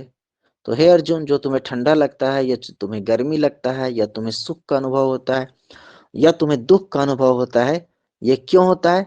तो इंद्रियों की विषयों के साथ, इंद्रियों का जो वृत्ति है ना, उसका विषयों के साथ जो संयोग होता है, उसी कारण से क्या होता है? सुख का, दुख का, शीत का, उष्ण का महसूस मतलब अनुभव होता है। ठीक है, तो हे कौन थे, हे कुंती पुत्र, मात्राओं का इंद्रियों के साथ, यानी सॉरी, इंद्रियों का विषयों के साथ, मात्रा में इंद्रियों, तो इंद्रियों का विषयों के साथ संयोग ही क्या है? सुख दुख का कारण है। इंद्रियों का विषयों के साथ संयोग ही क्या है? शीत उष्ण का कारण है। इसलिए तुम जो है इसके प्रति ज्यादा सोचो मत। ठीक है, सुख दुख ये सब, शीत गर्मी ठंडा ये सब सोचो मत। क्यों? आगे दूसरा लाइन में क्या बताते हैं? सेकंड लाइन में बोलते हैं आगमा पाइनो, आगमा पाइनो मतलब यहाँ आगम और अपाइना। ठीक है, ये आते हैं और जाते हैं, आगम आते हैं और जाते हैं, ये सुख दुख कैसे हैं? आए गए। ठीक है, ठंडा गर्मी कैसा है? आया गया, यानी ये नित्य नहीं है, तो इसके बारे में ज्यादा चिंता मत करो। तो आगमा पाइना अनित्या, और कैसे है? अनित्य है। इसीलिए बोला कि तान, इन सुख दुख को, इन ठंडा गर्मी को, तान मने इनको, ठीक है, तो इन सुख दुख को, इस शीत उष्ण को क्या करो? तितिक्षस्व, सहन करो। ठीक है, तो इस ठंडा गर्मी को, सुख दुख को क्या करो? सहन करो। तो हे अर्जुन, चूंकि ये क्या है? अनित्य है, ये क्षणभंगुर है, ये आते हैं जाते रहते हैं, आत्मा आना जाना इनका लगा हुआ है। ठीक है, सुख दुख का जीवन में आना जाना लगा हुआ है, शीत उष्ण का आना जाना लगा हुआ है। ठंडा का मौसम आता है, ठंडा के बाद फिर गर्मी आता है, फिर देखेंगे बरसात आ गया, फिर देखेंगे फिर ठंडा आ गया, तो इससे आना जाना लगा हुआ है। इसलिए बोले इस विषय में तुम जो है ज्यादा सोचो मत। ठीक है, और सुख दुख भी क्या है? आते जाते रहते हैं, और इनका कारण क्या है? तो मात्राओं का स्पर्श, यानी इंद्रियों की वृत्तियों का, यानी इंद्रियों का विषयों के साथ संयोग, यही सुख दुख का कारण है। यानी अगर आंखों को, आंखों का क्या है? विषय क्या है? देखना। अगर आंखों को बढ़िया बढ़िया चीज दिखाया जाए तो इनको सुख मिलता है। नाक का विषय क्या है? सूंघना। अगर नाक को बढ़िया बढ़िया चीज सूंघने को मिले तो इसको सुख मिलता है। ठीक है, तो जब इंद्रियों का विषयों के साथ संयोग हो तो वही क्या है? सुख और दुख का कारण। जीव को सुख कब मिलता है? जब बढ़िया बढ़िया खाना खाए तो सुख मिलता है। वही अगर खाना अच्छा ना हो तो दुख मिलता है। तो सुख और दुख का कारण क्या है? इंद्रियों का विषयों के साथ संयोग ही, और कुछ नहीं है। ठीक है, उस पर ठंडा गर्मी क्या है? इंद्रियों का विषयों के साथ संयोग है, यही तो है। और क्या है? ठंडा। ठंडा क्यों लगता है? तो ठंडा पानी के साथ जब त्वचा का संपर्क होता है तो दुख होता है, हमको शीतलता महसूस होता है। या फिर त्वचा का संपर्क जब अग्नि के साथ होता है तो हमें क्या होता है? शीतलता का अनुभव होता है। तो जिसको भी हम शीत उष्ण बोल रहे हैं या सुख दुख बोल रहे हैं, ये सारा कारण क्या है? तो बोला मात्रा स्पर्शा, मात्राओं का जो स्पर्श है, इंद्रियों का जो विषयों के साथ संयोग है, वही सुख दुख को दाम ने देने वाला है। ठीक है, दाम ने देने वाला है। ठीक है, तो शीत उष्ण को देने वाला है, सुख दुख को देने वाला है कौन? तो मात्रा स्पर्शा। और ये कैसे है? आगमा पाइना, आने वाले जाने वाले हैं, यानी क्षणभंगुर है, परमानेंट नहीं है। ऐसा नहीं किसी के जीवन में दुख है तो हमेशा रहेगा, ऐसा नहीं है, बिल्कुल भी नहीं।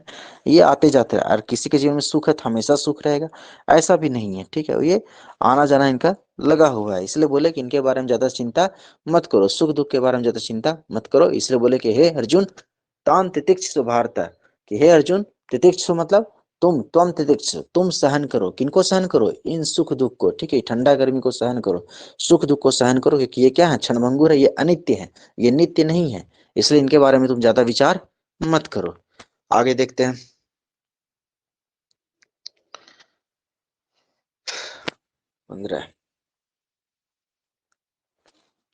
15 है, क्या है? यम ही न व्यथयन्ते ते पुरुषम पुरुषर्षभ, सम दुख सुखम धीरम सोमृत्वाय कल्पते, सम दुख सुखम धीरम सोमृतत्वाय कल्पते, यम ही न व्यथयन्ते, यम ही न व्यथयन्ते ते पुरुषम पुरुषर्षभ, सम दुख सुख धीरम सोमृत्वाय कल्पते। तो यम ही न व्यथयन्ते ते पुरुषम पुरुषर्षभ। चलिए इसको गाना चली गाइए, है ना, चगाई, अभ्यास करना चाहिए, गीता का श्लोक है, गा सकते हैं। हाँ हाँ विद्याधर, हाँ गाइए। यम हि न व्यथयन्त्येते पुरुषं पुरुषर्षभ, सम दुःख सुखं धीरं सुमृतत्वाय कल्पते। ठीक है, अब इसमें क्या बोल रहे हैं भगवान, देखते हैं इसमें क्या कहते हैं। इसमें कहते हैं कि यम ही न व्यथयन्ते, तो यहाँ जो है कैसे क्या हो जाएगा, यम ही न व्यथयन्ती हो जाएगा, रेते हो जाएगा, ठीक है, संधि हुआ है यहाँ पे। तो यम ही न व्यथयन्ती एते, तो एते, तो ये जो है कौन, तो यहाँ पे देख लेंगे दुख सुखम, ठीक है, तो ये जो है, तो यहाँ पे ऐसा हो जाएगा कि ये एते, एते माने ये, इस एते जो हो जाएगा, इसका जो अन्वय हो जाएगा पहले वाला साथ हो जाएगा, देखिए, क्योंकि यहाँ जो इसका साथ होगा, मात्रा स्पर्शा, ठीक है, इसके साथ होगा अन्वय, कि एते, ये जो है, ये जो मात्राओं के जो स्पर्श हैं, ये जो सुख दुख है इत्यादि, तो ये जिनको व्यथित नहीं करते हैं, यम ही न व्यथयन्ते, तो यम माने जिस मनुष्य को, तो जिस मनुष्य को ये जो सुख दुख है, ये जो मात्राओं के स्पर्श है, ये जो इंद्रियों का विषयों के साथ संयोग है, जिस मनुष्य को व्यथित नहीं करते हैं, पुरुष सभा मतलब पुरुष श्रेष्ठ, ठीक है, पुरुष सभा है ना। तो पुरुष प्लस संधि, अगर संधि तोड़ेंगे तो कैसे बना होगा बताइए, संधि विच्छेद करिए, जब पुरुष सभा को संधि विच्छेद करके बताइए, तो जगह, तो हे पुरुष श्रेष्ठ, पुरुष सभा यानी हे पुरुष श्रेष्ठ, एते यानी ये सभी मात्राओं का स्पर्श, ये मात्रा स्पर्श, ठीक है, सम दुख सुखम, सम दुख सुखम यम धीरम, तो सम दुख सुखम यम धीरम पुरुषम, ऐसा हो जाएगा, ठीक है। अच्छा देखें क्या तोड़े हैं, हाँ वेरी गुड, ठीक है, हाँ पुरुष प्लस ऋषभ हो जाएगा, ठीक है, हाँ तो पुरुष प्लस ऋषभ, तो वहां जगह आ और ई मिलके अर बन जाएगा, ठीक है, हाँ आ और ई मिलके वहां अर बन जाएगा, तो पुरुष सरसभा हो जाएगा, हाँ ठीक है, आ और ई मिलके अर बन जाएगा, तो यहाँ पुरुष वाला स और यहाँ ऋषभ वाला स, और यहाँ बन के अर हो जाएगा, गुण संधि हो जाएगा, ठीक है। चलिए, और कौन सा सूत्र था इसके लिए बताइए जरा, संधि में कौन सूत्र पढ़े थे,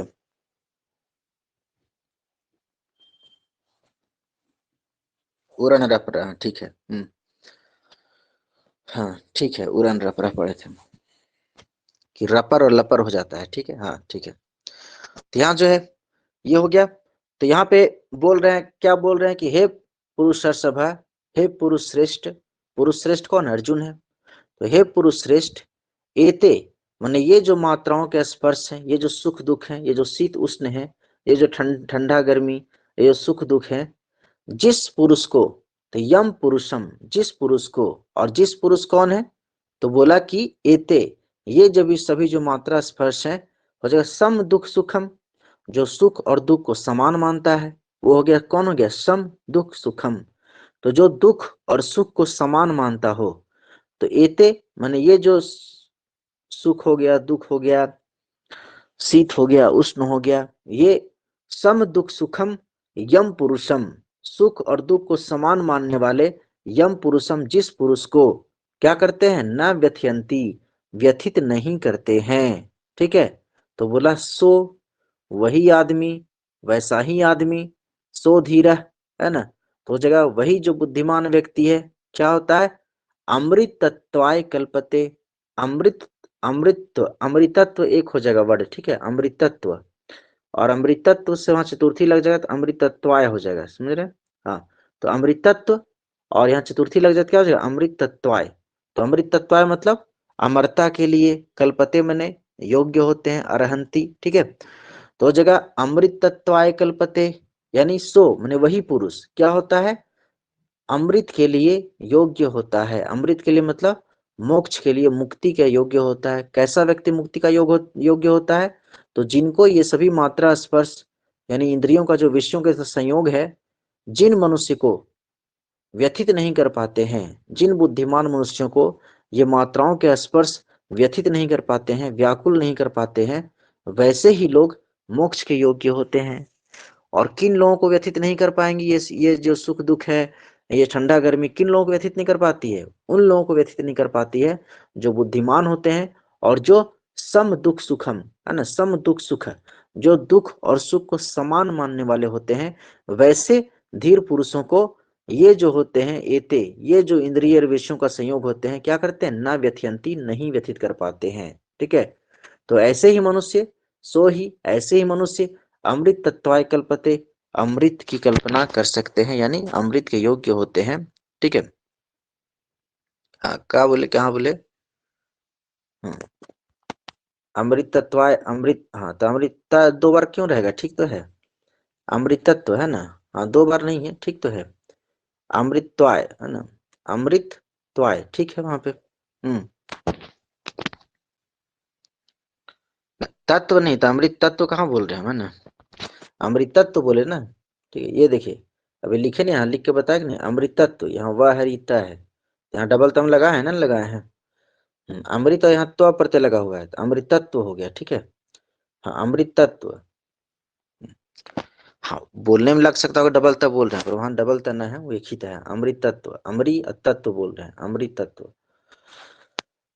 अमृत तत्व।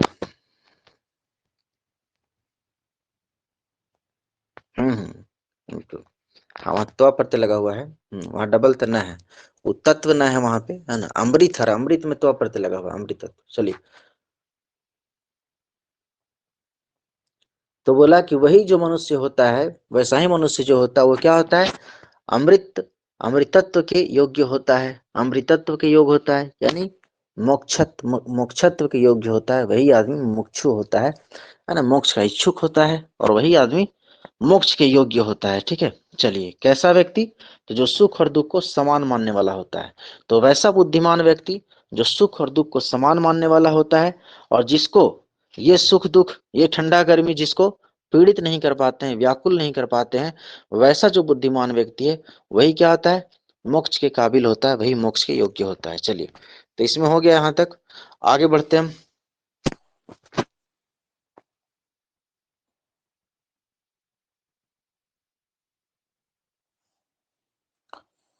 16वां,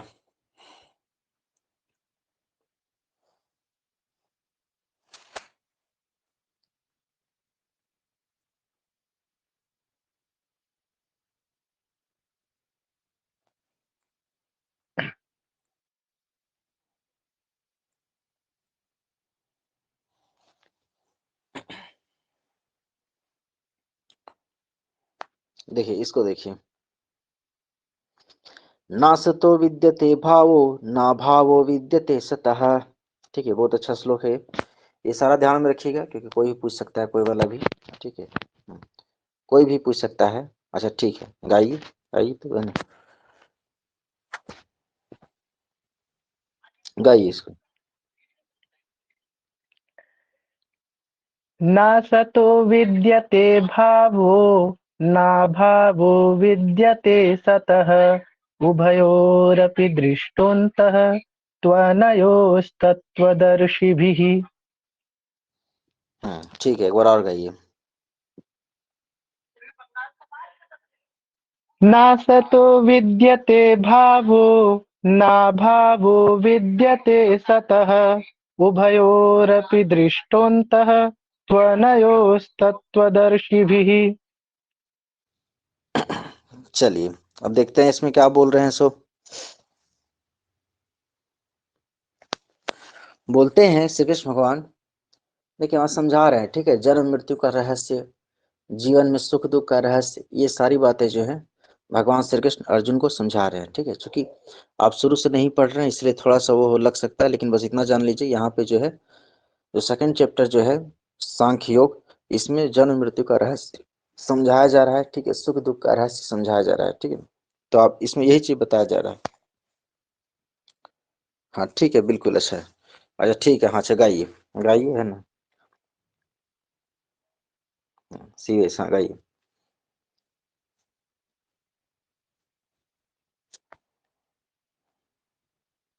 अच्छा ठीक, चलिए हाँ आगे से, तो इसको देख लीजिए। तो इसमें क्या बोल रहे हैं श्री कृष्ण भगवान, बोल रहे हैं ना सतो विद्यते भावो। ठीक है, तो यहाँ पे क्या हो जाएगा कि ना सतो विद्यते भावो और ना भावो विद्यते सतः, दो बातें हैं और दोनों बात घुमा फिरा के है एक ही चीज कि न असतः, असतः मतलब असत वस्तु की, पहले ही बताया हलंत शब्द में विसर्ग लगता है तो कहाँ का रूप होता है, पंचमी षष्ठी का, तो असत हो जाएगा इस तरह से हलंत, और यहाँ लगा देंगे विसर्ग तो क्या बन जाएगा, पंचमी षष्ठी का रूप बन जाएगा, तो हो जाएगा क्या असतः, और बाद में हंसी च सूत्र से वहां असतो हो जाएगा। तो असतः यानी जो असत वस्तु है उसकी, तो असत वस्तु है उसकी भाव, भाव माने सत्ता, तो जो असत वस्तु है उसकी सत्ता ना विद्यते, नहीं देखी जाती है यानी नहीं होती है। तो जो असत वस्तु है उसका भाव नहीं होता, और देख लीजिए ना अभाव, और जो अभाव है, ठीक है, ना अभाव, तो यहाँ ऐसा हो जाएगा कि ना अभाव मतलब जिसका विनाश नहीं है। तो जो वस्तु असत है उसकी सत्ता नहीं देखी जाती। ठीक है, और फिर हो जाएगा कि सत्ता, और जो सत्तावान है जिसकी सत्ता है उसका अभाव नहीं देखा जाता। तो दोनों चीज मिला जुला के बात एक ही है कि जिस वस्तु की सत्ता नहीं है उसको हम देख नहीं सकते हैं, वो है ही नहीं। तो जिसकी सत्ता नहीं है, तो जो असत वस्तु है, यानी कहने मतलब जो असत वस्तु है मतलब जो विद्यमान ही नहीं है, जिसकी सत्ता ही ना हो, ठीक है, जो वस्तु है ही नहीं, उसको हम कहाँ से देख लेंगे। अभी तक हम उन्हीं वस्तुओं को जान पाते हैं, उन्हीं वस्तुओं को देख पाते हैं जिनकी सत्ता है। लेकिन जो असत है, असत मतलब जो है ही नहीं, सत में होना और असत में नहीं होना, जो है ही नहीं वो कहाँ से सत होगा। असत सत हो सकता है, नहीं हो सकता है, असत का भाव हो सकता है, नहीं हो सकता है। ठीक है, तो जो है ही नहीं, तो ही बोला कि असत वस्तु का न भाव देखा जाता है, भाव मने होना, दोनों देखिए, सत मने भी होना है, भाव मतलब भी होना है, कहने मतलब एक ही बात को घुमाकर बोला गया है कि जो असत है जिसकी सत्ता नहीं है उसका भाव नहीं देखा जाता, यानी उसका विद्यमान होना नहीं देखा जाता। अब जो वस्तु है ही नहीं वो कहां से रहेगा, रहेगा नहीं रहेगा। और बोला कि जो वस्तु है, सतह में जो है उसका अभाव नहीं देखा जाता, और जो है वो खत्म कहां से होगा, जो ऑलरेडी है जो सत है उसका विनाश हो सकता है, नहीं हो सकता है। अब इसके थ्रू जो है क्या समझाना चाह रहे हैं भगवान श्री कृष्ण, थोड़ा कुछ आइडिया मिल रहा है हमें, तो इसके थ्रू आपको कुछ आइडिया मिल रहा है। यहाँ भगवान श्री कृष्ण क्या समझाना चाह रहे हैं कि जो है ही नहीं, जो असत है उसका भाव नहीं देखा जाता, और जो सत्य है और जो है उसका अभाव नहीं देखा जाता। ठीक है, दोनों बात देखिए कि जो असत है उसका भाव नहीं देखा जाता, और जो सत्य है उसका अभाव नहीं देखा जाता। कहने का मतलब कि जो है ही नहीं वो विद्यमान भी दिखाई नहीं देता है, और जो है उसका अभाव नहीं दिखाई देता, मतलब वो तो विद्यमान रहता ही है। ठीक है, हाँ, तो आत्मा के बारे में ही कहना चाह रहे हैं, सही बात है। ठीक है, हम आत्मा के बारे में इंडिकेट कर रहे हैं उसको, किसको, अर्जुन को इंडिकेट कर रहे हैं कि देखो आत्मा क्या है, आत्मा असत नहीं है। ठीक है, तो असत नहीं है तो आत्मा ऐसा नहीं कि असत वस्तु है, ठीक है, नहीं, आत्मा सत वस्तु है। तो बोला जो है ही नहीं। अब यहाँ पे देखिए कैसे होगा सब। अब हम अगर इसको असत और सत कौन होता है, देखिए सत्ता जो होती है तीन प्रकार की होती है। ठीक है, दर्शन के अनुसार सत्ता तीन प्रकार की है। कौन कौन सत्ता है बताइए जरा, सत्ता तीन प्रकार की है, कौन कौन सत्ता है।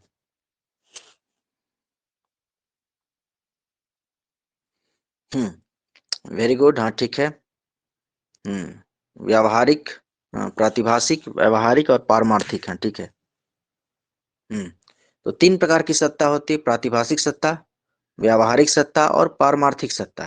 तो यहाँ सत्य बोलने का तात्पर्य क्या है, यहाँ सत्ता केवल उसी की है जो पारमार्थिक हो। ठीक है, तो पारमार्थिक सत्ता वाले वस्तुओं को ही सत्य बोला गया, बाकी सभी असत हैं। तो जिन वस्तुओं की सत्ता पारमार्थिक है केवल वही सत्य हैं, बाकी सारे के सारे क्या हैं, असत हैं। ठीक। जैसे कि बोला कि असत, असत कौन है यहाँ पे, कि जो असत वस्तु है उसका भाव नहीं देखा जाता, उसका विद्यमान होना देखा नहीं जाता, तो असत वस्तु की सत्ता नहीं देखी जाती है। तो हमारा शरीर क्या है, असत ही तो है। हमारे शरीर की सत्ता कैसी है बताइए, प्रातिभाषिक है, व्यावहारिक है, पारमार्थिक है, कैसी है, कमेंट करिए। हमारे शरीर की सत्ता कैसी है, प्रातिभाषिक है, व्यावहारिक है, पारमार्थिक है। हाँ व्यावहारिक है, ठीक है।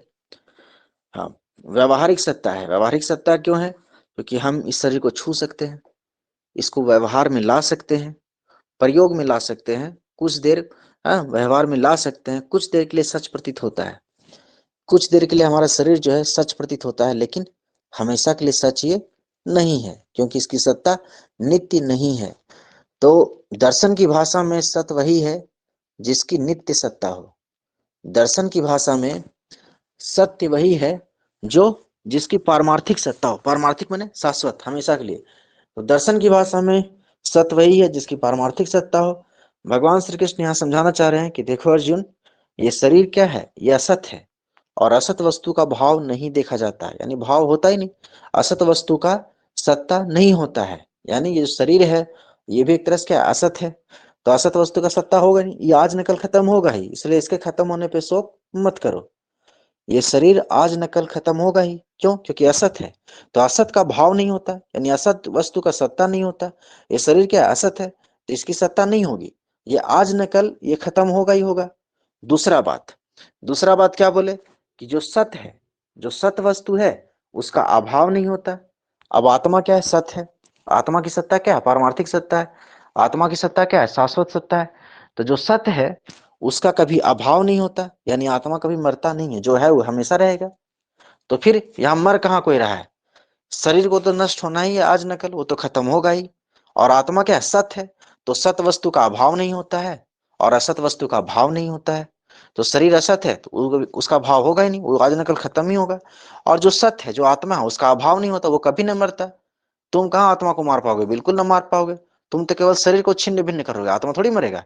तो इसलिए यहाँ पे घुमा फिरा के एक ही चीज को समझाना चाह रहे हैं कि असत वस्तु का भाव नहीं होता और सत वस्तु का अभाव नहीं देखा जाता। बात समझ आया, ऊपर वाला लाइन।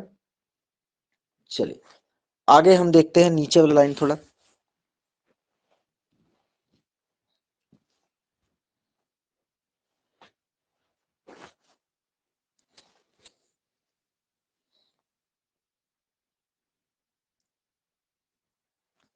समझे ना समझे।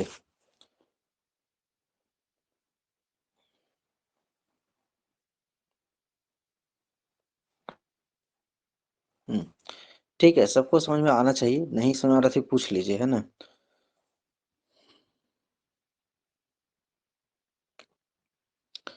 तो ऊपर वाला लाइन का ये मतलब था। आगे नीचे वाला लाइन में क्या कहते हैं, कि उभयोः अपि, उभयोः अपि दृष्टः, तो उभयोः अपि दृष्टः अंतः, और त्वनयोः तत्वदर्शी भी।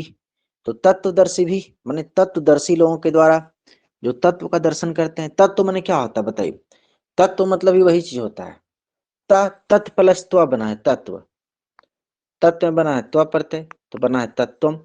तो वह जो है, वह जो है वो तत्व है, ठीक है। और तत्व वो है जो हमेशा है, ठीक है। तो तत्व भी वही है जो परमार्थिक है, ठीक है। परमार्थिक को ही हम तत्व कह रहे हैं, वो जो नित्य है, ठीक है, वही तत्व है। तो जो तत्वदर्शी होते हैं, ठीक है, तो तत्वदर्शी होते हैं मतलब जो आत्मदर्शी होते हैं, वही तत्वदर्शी हैं। तो जो तत्वदर्शी होते हैं, जो आत्मदर्शी होते हैं, वो क्या है, तो उनके नजर में जो तत्वदर्शी होते हैं, तत्वदर्शी भी तृतीय बहुवचन। तो तत्वदर्शी जो होते हैं, तत्वदर्शी लोगों के द्वारा अनयोः, यहां से निकालेंगे त्वनयोः, तू प्लस अनयोः हो जाएगा त्वनयोः, ठीक है। देखिए यहां से तोड़ देंगे, यहाँ जो देख रहे हैं आप त्वनयोः, तो यहाँ कहा जो तू प्लस अनयोः,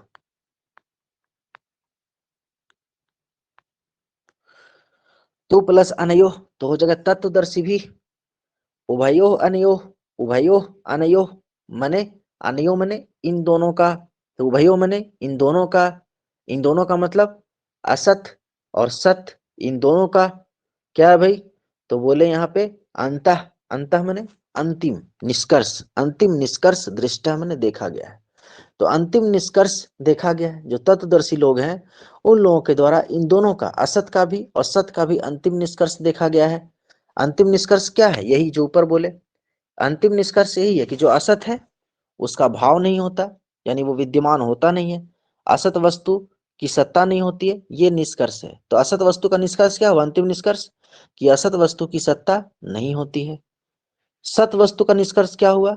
कि सत वस्तु का कभी अभाव नहीं होता। ठीक है, यानी सत वस्तु की सत्ता का कभी नाश नहीं होता, यानी जो सत वस्तु उसका कभी विनाश नहीं होता। ये अंतिम निष्कर्ष है। तो असत वस्तु का अंतिम निष्कर्ष क्या हुआ? कि जो असत वस्तु है वो कभी होता ही नहीं है, उसका कभी सत्ता ही नहीं होता है। तो जो असत वस्तु होता है उसका सत्ता नहीं होता है, और जो सत वस्तु होता है उसका अभाव नहीं होता, यानी उसका विनाश नहीं होता है। तो जो है ही नहीं उसकी सत्ता कहाँ से होगी? बिल्कुल भी ना होगी। तो असत वस्तु की सत्ता ही नहीं होती है। और जो सत वस्तु है, जो है ही, उसका विनाश कहाँ से होगा? तो ऑलरेडी है ही, वो किसी भी तरह से विनाश नहीं हो पाएगा उसका। तो इसलिए बोला कि सत वस्तु का अभाव नहीं देखा जाता, यानी अभाव मतलब विनाश नहीं देखा जाता, और असत वस्तु की सत्ता नहीं देखी जाती। जो असत जो है ही नहीं वो नहीं रहेगा। तो असत वस्तु का अभाव नहीं देखा जाता और सत वस्तु का अभाव नहीं देखा जाता। यही यही दोनों जो चीज है, यही अंतिम निष्कर्ष है। और यही अंतिम निष्कर्ष जो है तत्वदर्शियों के द्वारा इन दोनों के बारे में, अनयो उभयो अपि, इन दोनों के बारे में अंतःदृष्टा निष्कर्ष रूप में देखा गया है। ठीक है, चलिए। तो यहाँ पे जो व्याख्या किया, असत वस्तु में शीत उष्ण आदि बता दिया। शीत उष्ण आदि को तो सत्ता नहीं है। और नित्य वस्तु में आत्मा, तो शीत उष्ण आदि जो है इसकी सत्ता नहीं। क्यों सत्ता नहीं है? क्योंकि अभी बताया, क्या बताया पहले, कि आगमा पाइनो, क्योंकि आते रहते हैं जाते रहते हैं, क्षणभंगुर है, इसलिए सत्ता नहीं। अभी हम क्या बताए? सत्ता केवल उसी की जिसकी पारमार्थिक सत्ता हो। सत्ता केवल उसी की है जिसकी पारमार्थिक सत्ता हो, और बाकी जिसकी प्रातिभाषिक सत्ता हो, जिसकी व्यवहारिक सत्ता हो, तो दर्शन की भाषा में उसको हम सत्ता नहीं कहते हैं। दर्शन की भाषा में सत्ता केवल वही है जिसकी सत्ता नित्य हो, शाश्वत हो, हमेशा हो, परमानेंट हो, हमेशा के लिए हो। बस वही सत्तावान है। बाकी सब क्या है? नश्वर है, क्षणभंगुर है, सब बाकी अनित्य है। ठीक है, तो उष्ण इत्यादि है, सुख दुख क्या है? सभी क्या है? असत वस्तु है। क्यों भाई? क्योंकि ये क्षणभंगुर है, ये अनित्य है, ये आते रहते हैं जाते रहते हैं, इसलिए इनकी सत्ता नहीं मानी गई है। ठीक है, तो असत वस्तु जो शीत उष्ण आदि है, इनकी तो सत्ता ही नहीं है। और जो नित्य वस्तु है उसका विनाश ही नहीं होता। इसलिए तत्वदर्शी लोगों ने सत और असत वस्तु ऐसी आलोचना कर ऐसा निष्कर्ष निकाला है। चलिए, बाकी आप समझ गए। चलिए आगे बढ़े। तो तत्वदर्शी लोगों के द्वारा इन दोनों के बारे में यही निष्कर्ष निकाला गया है। क्या? यही जो ऊपर आप देखें।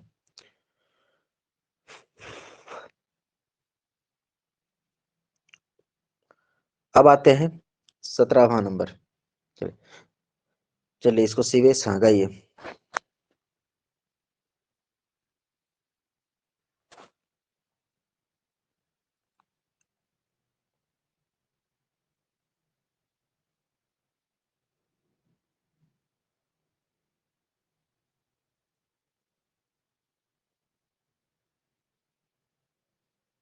महोदय। गाइए। अविनाशी तु तद्विधि येन सर्वमिदं ततं विनाशं व्यवस्य यास्य न कश्चित् कर्तुमर्हति। ठीक है, एक बार और गाइए। अविनाशी तु तद्विधि येन सर्वमिदं ततं विनाशं व्ययस्यास्य न कश्चित् कर्तुमर्हति। ठीक है, अब देखते हैं इसको।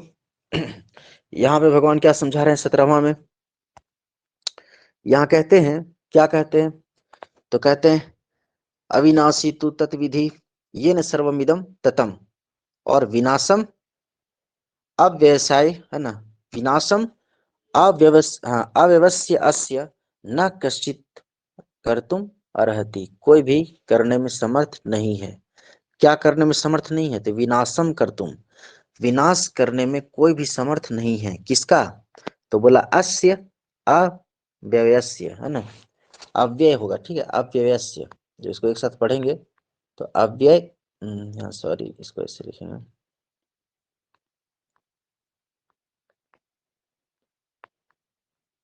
अव्ययस्य। तो अव्यय कौन है यहाँ पे? अव्यय कौन है? आत्मा है। ठीक है, जिसका कभी व्यय न हो, है, जो कभी खंड न हो। ठीक है, जिसमें कभी कोई टूट फूट ना हो, जिसका कभी क्षरण ना हो। तो क्षरण किसका ना होता? आत्मा का ना होता है। तो अव्ययस्य का मतलब आत्मनः, इसका मतलब क्या हो जाएगा आत्मनः, कि आत्मा का। तो यही भी लिखा विनाशम, और यहां से अ निकल जाएगा और हो जाएगा अव्ययस्य, और फिर हो जाएगा अस्य। तो अस्य अव्ययस्य, इस आत्मा का, विनाशम विनाश, कर्तुम करने के लिए, कश्चित कोई भी, न रहती समर्थ नहीं है। तो इस आत्मा का विनाश करने के लिए कोई भी समर्थ नहीं है। ठीक है, नीचे वाली लाइन का अर्थ निकला कि इस आत्मा का विनाश करने के लिए कोई भी समर्थ नहीं है। आगे देखते हैं ऊपर वाली लाइन में क्या लिखा हुआ है। सो बोलते हैं अविनाशी तु तत्विधि येन सर्वमिदं ततम। तो हो जाएगा येन, येन माने जिसके द्वारा, यानी जिससे, इदम सर्वम, तो इदम सर्वम, यहाँ सर्वम इदम जो है हो जाएगा इदम सर्वम, इधर उलट देंगे। तो ये न जिस आत्मा के द्वारा, जिससे, इदम सर्वम यह संपूर्ण, ततम, ततम माने व्याप्तम। ठीक है, तो इस आत्मा के द्वारा, ये न माने जिससे, तो जिससे यह संपूर्ण, ततम माने व्याप्त है। तो जिससे, अब इसको ब्रह्मांड के तौर पे लीजिए, चाहे शरीर के तौर पे लीजिए, क्योंकि ये संपूर्ण शरीर भी आत्मा से व्याप्त है, और पूरा जो ब्रह्मांड है वो भी आत्मा से व्याप्त है। तो बोला कि ये न जिसके द्वारा, इदम सर्वम यह सब कुछ, ततम, ततम माने व्याप्तम, व्याप्त है। यहां देखेंगे तत्, तत् माने उस आत्मा को। तो तत् अविनाशी, उस अविनाशी आत्मा को, यहाँ ऐसे हो जाएगा कि तत् माने उसको। ठीक है, अविनाशी विधि, विधि मतलब है ना, जाना तू, है ना, तुम उसको जानो। क्या जानो? अविनाशी विधि। इसलिए तुम जो है उसको अविनाशी जानो, क्योंकि इस आत्मा को खत्म करने में, इस आत्मा को विनाश करने में कोई भी समर्थ नहीं है। इस आत्मा का विनाश करने में, इस अव्यय, अव्यय मतलब आत्मा, तो अस्य अव्ययस्य, इस आत्मा का विनाशम कर, तुम विनाश करने में, कश्चित कोई भी, न अर्हति समर्थ नहीं है। तो इसलिए तुम उसको क्या जानो? अविनाशी जानो। तो जिस आत्मा से यह संपूर्ण शरीर व्याप्त है, उस आत्मा को, तत् माने उस आत्मा को तुम क्या जानो? अविनाशी जानो। ठीक है, चलिए।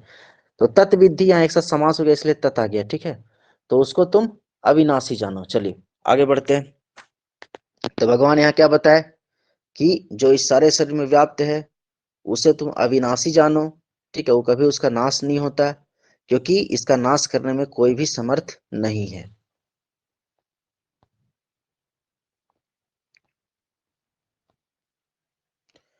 अठारहवां जो है, चलिए 18वां है ना, कौन पढ़ेंगे?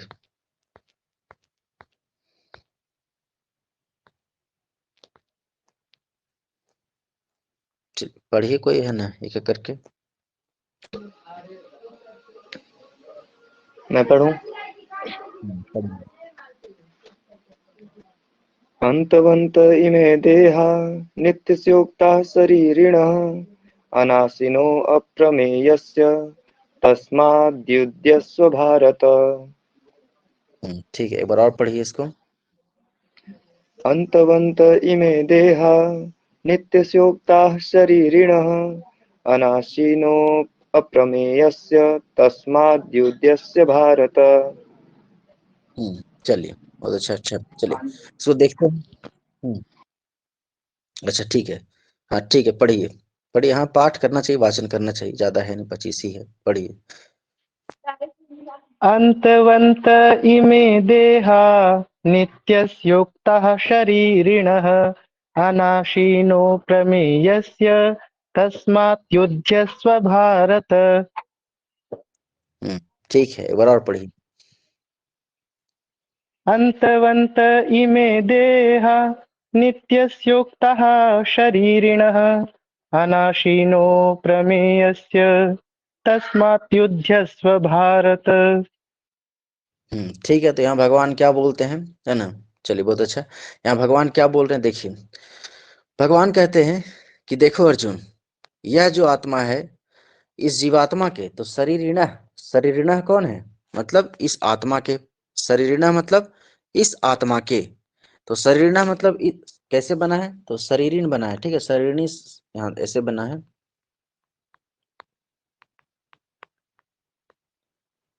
शरीरीन, तो शरीरिन का बना देंगे, है ना, षष्ठी, तो क्या हो जाएगा, शरीरिणा हो जाएगा, ठीक है। इन्हीं प्रत्यय लगाए, ठीक है, वेरी गुड। हाँ, तो वहां शरीरिणा हो जाएगा, ठीक है। तो यहाँ पे जो कि शरीर है, ठीक है, ये हो गया शरीर।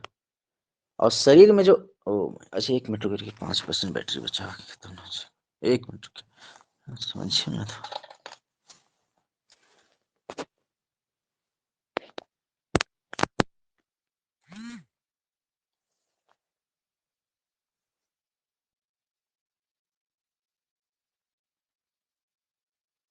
हम्म तो शरीर में जो रहता है वो कौन है, शरीरी है। शरीर में जो व्याप्त है वो क्या है, शरीरी है। तो शरीरी कौन है, आत्मा है।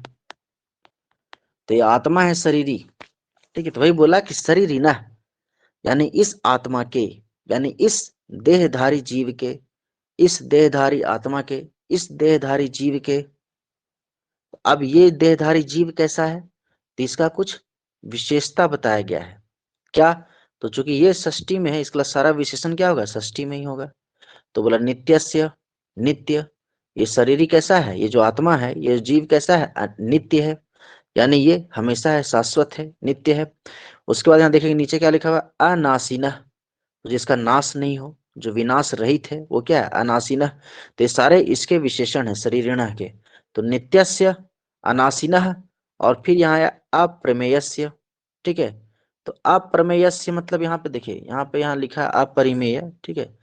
पर अप्रमेयस्य मतलब यहाँ जो, मतलब जिसके बारे में कुछ एग्जैक्ट, मतलब यहाँ पे देखिए, कुछ लोग बोलता है कि आत्मा जैसे ब्रह्म क्या है, अप्रमेय है। कुछ लोग, तो अप्रमेय माने प्रमा के योग्य नहीं है, ठीक है।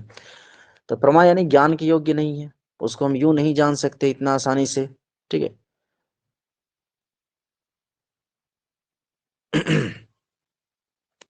चलिए, तो यहाँ जो है अप्रमेय, तो अप्रमेय क्यों बोला, क्योंकि कुछ जो दर्शन होते हैं, है ना, वो बोलते हैं कि आत्मा क्या है, अप्रमेय है, ठीक है। अप्रमेय मतलब जो प्रमेय नहीं हो। प्रमेय मतलब क्या होता है, जो प्रमा का विषय हो, प्रमेय यानी जो ज्ञान का विषय हो, वो क्या है, प्रमेय है। और अप्रमेय क्या होगा, जो ज्ञान का विषय नहीं हो। तो यानी ज्ञान का विषय मतलब, अब इसका मतलब क्या हुआ, जरा ये बताइए, क्यों अप्रमेय बोला यहाँ पे। जैसे यहाँ पे लिख दिया अपरिमेय, ठीक है, नाम मापने योग्य, तो ये तो अपना व्याख्या इधर अलग कर दिया, अलग स्टाइल में, ठीक है। लेकिन आप इसको इसी स्टाइल में व्याख्या करिए जो यहाँ लिखा हुआ अप्रमेय, यहाँ अपरिमेय ना लिखा है, क्या लिखा है, अप्रमेय लिखा है।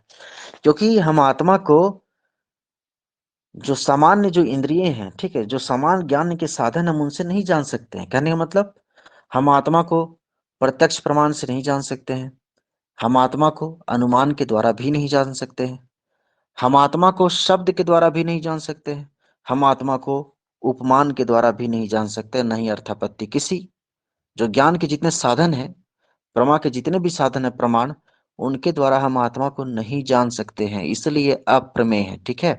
और इसीलिए वहां पे बोला भी था, क्या बोला था, अवांग मनस गोचरम, ठीक है। वाणी और मन से परे है, ठीक है, वाणी और मन का विषय नहीं है, वाणी और मन के द्वारा गोचर होने योग्य नहीं है। कहाँ था ये, वेदांत सर के मंगलाचरण में था। अवांग मनस गोचरम, तो इसीलिए इसको बोला गया अप्रमेय। आत्मा को कौन जान सकता है, जो साधना करे, ठीक है, जो चिंतन करेगा, जो मनन करेगा, जो निध्यासन करेगा, ठीक है, वही जान सकता है, जो उसके अधिकारी होगा वही जान सकता है।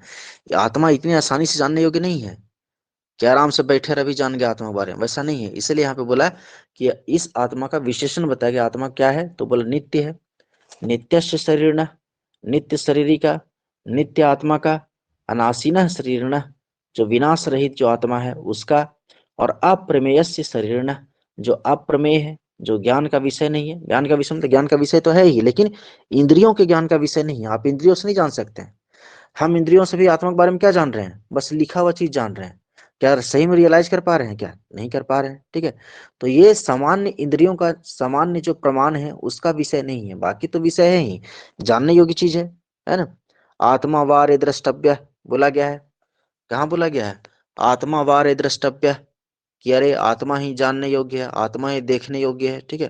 तो वो तो देखने जानने योग्य है ही, लेकिन हम अपने साधारण इंद्रियों से, ठीक है, हाँ, हम अपने साधारण इंद्रियों से हम इसको नहीं जान सकते हैं, ठीक है।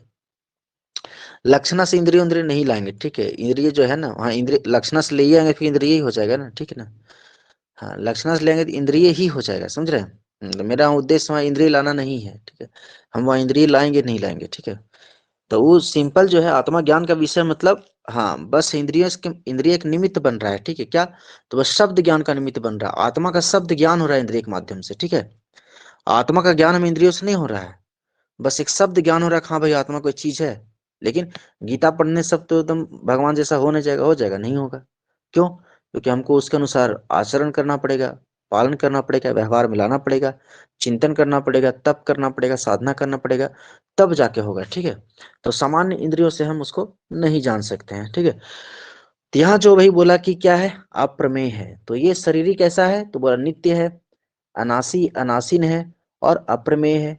तो नित्य, विनाश रहित और अप्रमेय, जो ज्ञान का विषय नहीं है, उस आत्मा के इमे देहा, ये सारे जो देह हैं, ठीक है, इमे देहा, अयम इमो इमे, तो इमे देहा, ये सारे जो देह हैं क्या है भाई, कैसे हैं, तो बोला अंतवंतः। अंतवंतः माने, अंतवंतः कहाँ का रूप है, जरा बताइए जरा, अंतवंतः कहाँ का रूप है, इसका मूल रूप क्या बनेगा। जैसे बनता है ज्ञानवान, ठीक है, हाँ 1.3, वैसे ही क्या बनेगा, अंतवान। और अंतवान का 1.3 में क्या बन जाएगा, अंतवंतः। अंतवान, अंतवंतो, अंतवंतः। ठीक है, चलिए। तो बोला कि इमे देहा, तो इस आत्मा के, यह आत्मा कैसा है, अविनाशी है, यह आत्मा कैसा है, नित्य है, यह आत्मा कैसा, अप्रमेय। तो इस नित्य, अविनाशी, अप्रमेय आत्मा के, अप्रमेय जीव के ये जो देह हैं, जिन देहों को ये धारण करता है, वो सारे क्या हैं, अंतवंतः, अंत होने वाले हैं, ठीक है, विनाशशील हैं, ठीक है, कैसे हैं, अंतवंतः, अंतवान है, विनाशशील हैं, ठीक है। तो वही बोला अंतवंतः उक्ता, अंतवान कहे गए हैं, कहने मतलब विनाशशील कहे गए हैं। इसीलिए तस्मात, इस कारण से, हे भारत, हे अर्जुन, युद्धस्व, युद्ध करो, ठीक है। क्यों तुम पागल हो, ये जो देह है क्या है, अंतमान है, विनाशशील है, ये आत्मा नित्य है, और इस आत्मा का जो देह है वो क्या है, विनाशशील है, इसलिए इसके बारे में चिंता मत करो, तुम युद्ध करो, ये ऐसे भी खत्म होगा, तुम युद्ध करोगे चाहे ना करोगे, तुम किसी को मारोगे अथवा ना मारोगे, ये ऐसे भी खत्म होगा, ठीक है। इसलिए इसके बारे में चिंता मत करो, और ये जो आत्मा है ये कभी खत्म होता ही नहीं, इसको तुम मार ही ना सकते हो, तो फिर चिंता किसके बारे में कर रहे हो, ये आत्मा मरता नहीं और शरीर बचता नहीं, समझ रहे हैं ना, ये आत्मा मरता नहीं और शरीर बचता नहीं, तो फिर चिंता क्यों कर रहे हो, ना तुम आत्मा को मार पाओगे ना शरीर को बचा पाओगे, तो फिर चिंता किस लिए कर रहे हो, अपना धर्म करो, है ना, अपना धर्म निभाओ तुम, अपने क्षत्रिय धर्म का पालन करो। इस बोले तस्मात, हे भारत, तस्मात युद्धस्व, हे अर्जुन, इस कारण से तुम क्या करो, युद्ध करो, ठीक है। तो इसलिए बोले यहाँ पे, तो एक बार फिर से इसका देख लीजिए, है ना। अच्छा, ठीक बन गया, राइम बन गया ना, ठीक है, बढ़िया। तो इसे अब फिर से एक बार देख लेते हैं। हाँ, क्या देख लिए कि नित्यस्य अनाशिना अप्रमेयस्य शरीरिण, कि नित्य, विनाश रहित और अप्रमेय इस शरीरी के, यानी इस आत्मा के, इस जीव के, इमे देहा, ये जो देह है क्या कहे गए हैं, अंतवंतः उक्ता, अंतमान कहे गए हैं, यानी विनाशी कहे गए हैं, विनाशशील कहे गए हैं। तस्मात, इस कारण से, हे भारत, युद्धस्व, तुम युद्ध करो। चलिए, तो यानी देह क्या हुआ, देह कैसा है, विनाशी है, आत्मा कैसा है, अविनाशी है। तो देह का विनाश होना तय है, और आत्मा का विनाश कोई कर ही नहीं सकता, इसलिए हे भारत तुम युद्ध करो, हे अर्जुन तुम युद्ध करो, ठीक है। भारत से भारत कैसे बना है, कौन सा प्रत्यय लगा है बताइए। आगे आते हैं, 19वां नंबर में आते हैं।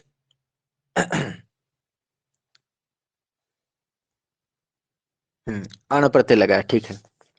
भारत से बना भारत, इसलिए भारत से अर्जुन हो गया, ठीक है, भरतवंशी, भरत खानदान से संबंधित, ठीक है। तो इनका वंश क्या है, भरत वंश है। तो भारत में अपत्यार्थक अण प्रत्यय लग गया तो बन गया भारत। तो भारत कौन हो गया, अर्जुन हो गए। क्यों भारत मन अर्जुन हुआ, क्योंकि ये भरत वंश के हैं, इसलिए भारत हो गया इनका नाम। तो भरत वंश में उत्पन्न, तो भरत वंश में उत्पन्न कौन है, अर्जुन है। और जितने सबको भारत बोल सकते हैं तो फिर इस सेंस में, लेकिन बेसिकली भारत यहाँ पूरा गीता उपदेश में जो है अर्जुन के लिए प्रयुक्त हुआ कि हे भारत, हे भारत, हे भारत है। वैसे ही जो यदु से, ठीक है, यदु से क्या बना है बताइए, यदु में अण लग के क्या बना है, यदु यादवः में, वेरी गुड, यादवः हाँ, यदु में यण लग के यादव बन गया है, तो वही बोलते हैं यादव है सब, है ना। ठीक है, तो यादव मने यदु वंश में उत्पन्न है सारा, ठीक है, इसलिए उसको यादव बोलते हैं।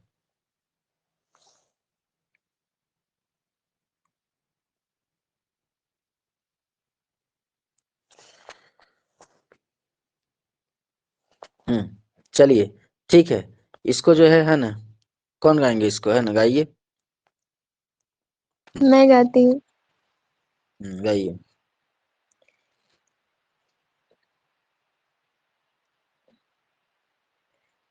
यहाँ पे यह होगा या फिर यम होगा? यह होगा। यह है, यह, हाँ, यह है, विसर्ग हट गया है वहाँ। यह एनं वेत्ति हन्तारं यश्चैनं मन्यते हतम् उभौ तौ न विजानीतो नायं हन्ति न हन्यते। ठीक है, एक बार और गाइए इसको।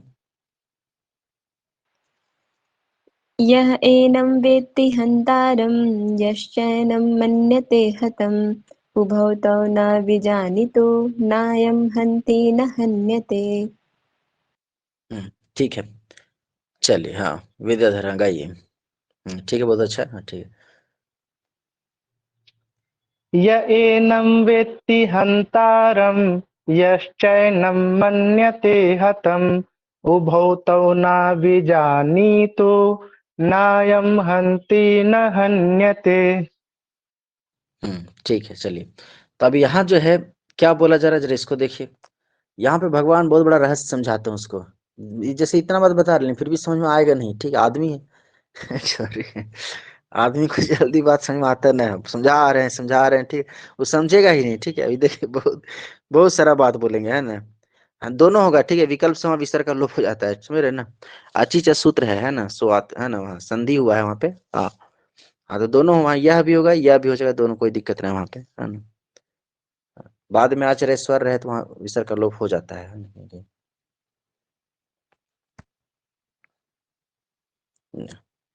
ये सूत्र बता देंगे, ऐसे सोत है ना, ऐसे है अच्छी चाहे बाद में, वो लास्ट में वहाँ जो एक सूत्र बताए थे वहाँ पे, कौन सूत्र बताए थे, एतत् तत् सुलोपो अकर्ण समासे हली, है ना, हल परे रहे, तो वहाँ जो होता है एतत् तत्, वहाँ उसी के नीचे जो सूत्र आया है, ठीक है, उस सूत्र को हम रुकिए बताते हैं। अचीचा सूत्र है, उसका नाम है अचीचा, और अच परे रहने पर भी, ठीक है, हाँ, वो सूत्र है, तो वहाँ जो है वहाँ लोप हो जाता है उसका।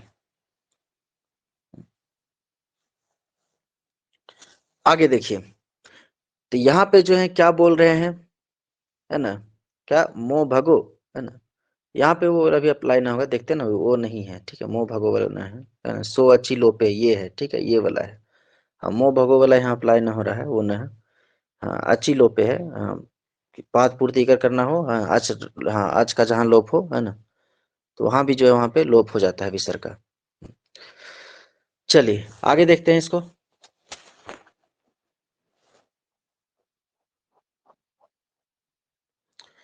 कि यह एनम वेत्ति हंतारम और यह चैनम मन्यते हतम उभौ तो न विजानितो, तो विजानितः का विजानितो हो गया, ठीक है, संधि हो गया, तो उभौ तो न विजानितः, ठीक है, तो विजानाति और विजानितः, ठीक है, तो दोनों में से कोई नहीं जानता है, ठीक है, दोनों ही नहीं जानता है, हाँ, ठीक, अभी हम बताते हैं, ठीक है, अभी रुकिए, अभी है ना, अभी सूत्र अभी अच्छी चाहे सूत्र है, हम बताते हैं किस सूत्र से हुआ है सर, ठीक है, हाँ, हाँ, पहले इसको हम देख लेते हैं, फिर बताते हैं, ठीक है ना, कौन सूत्र से हुआ है।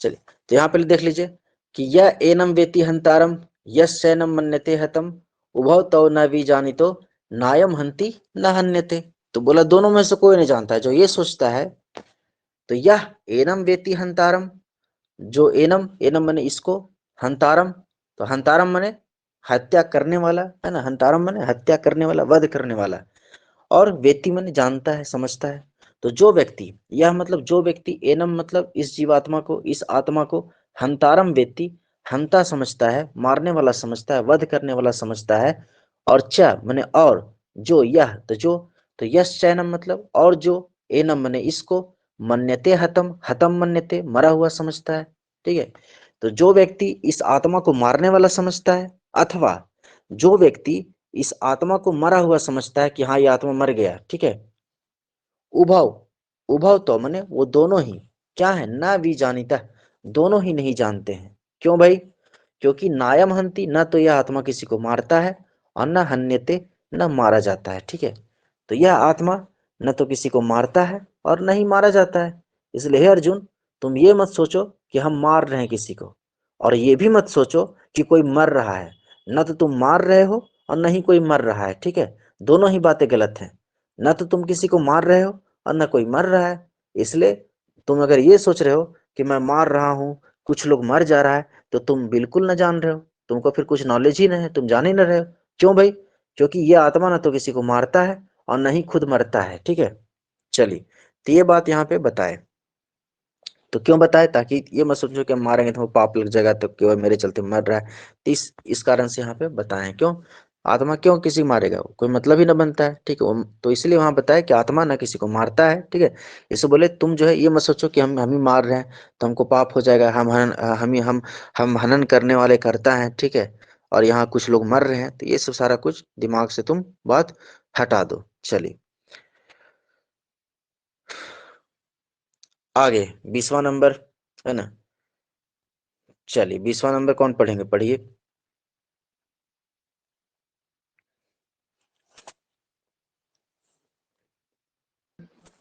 ये सारा मैं जो है पढ़ूं? बढ़िया बढ़िया। हाँ पढ़िए, हाँ न पढ़िए। जायते म्रियते वा कदाचित् नायं भूत्वा भविता वा न भूयः अजो नित्यः शाश्वतोऽयं पुराणो न हन्यते हन्यमाने शरीरे। ठीक है, बहुत अच्छा।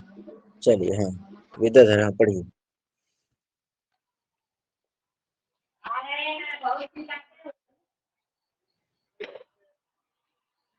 न जायते म्रियते वा कदाचित् नायं भूत्वा भविता वा न भूयः अजो नित्यः शाश्वतोऽयं पुराणो न हन्यते हन्यमाने शरीरे। ठीक है, बहुत अच्छा। चलिए नीतू है ना, पढ़िए।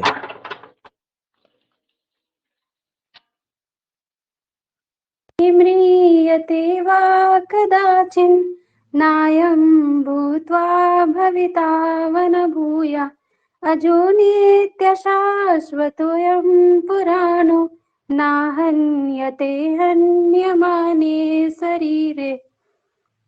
ठीक है, बढ़िया है, अच्छा है। चलिए, तो यहाँ पे क्या बोल रहे हैं देखिए। यहाँ जो श्री कृष्ण भगवान है वो क्या बोल रहे हैं, तो देख कहते हैं कि यह जो आत्मा है, न जायते म्रियते व कदाचित, कभी भी, कदाचित मतलब कभी भी, न जायते न तो उत्पन्न होता है और न म्रियते। ठीक है, तो न जायते म्रियते वा कि न तो मरता है, तो न मरता है अथवा ये जन्म लेता है। तो न जायते म्रियते वा कि न तो मरता है अथवा न ही यह जन्म लेता है। कदाचित मैंने कभी भी ऐसा ना होगा कि आत्मा कभी मर जाएगा। कभी भी, हम आज का बात नहीं कर रहे अर्जुन, हम कभी भी की बात कर रहे हैं। कभी भी, न भूतकाल में न कभी जन्म लिया था, न कभी भविष्य में जन्म लेने वाला है, न वर्तमान में जन्म ले रहा है। ठीक है, और न ही कभी भूतकाल में यह आत्मा मरा था, न वर्तमान काल में मरेगा। ये न आज तुम मारोगे तो आत्मा मर जाएगा, वैसा भी न है, और न कभी भविष्य में आत्मा मरने वाला है। ठीक है, इसलिए जो है तुम ये गलतफहमी दिल से निकाल दो। तो वही यहाँ बोल रहे हैं कि अयम, तो अयम मतलब यह जो आत्मा है, यहाँ देखिए अयम शाश्वतोयम, तो यह जो आत्मा है अयम, आत्मा पुल्लिंग शब्द है। ठीक है, इसलिए अयम लगाया। ठीक है,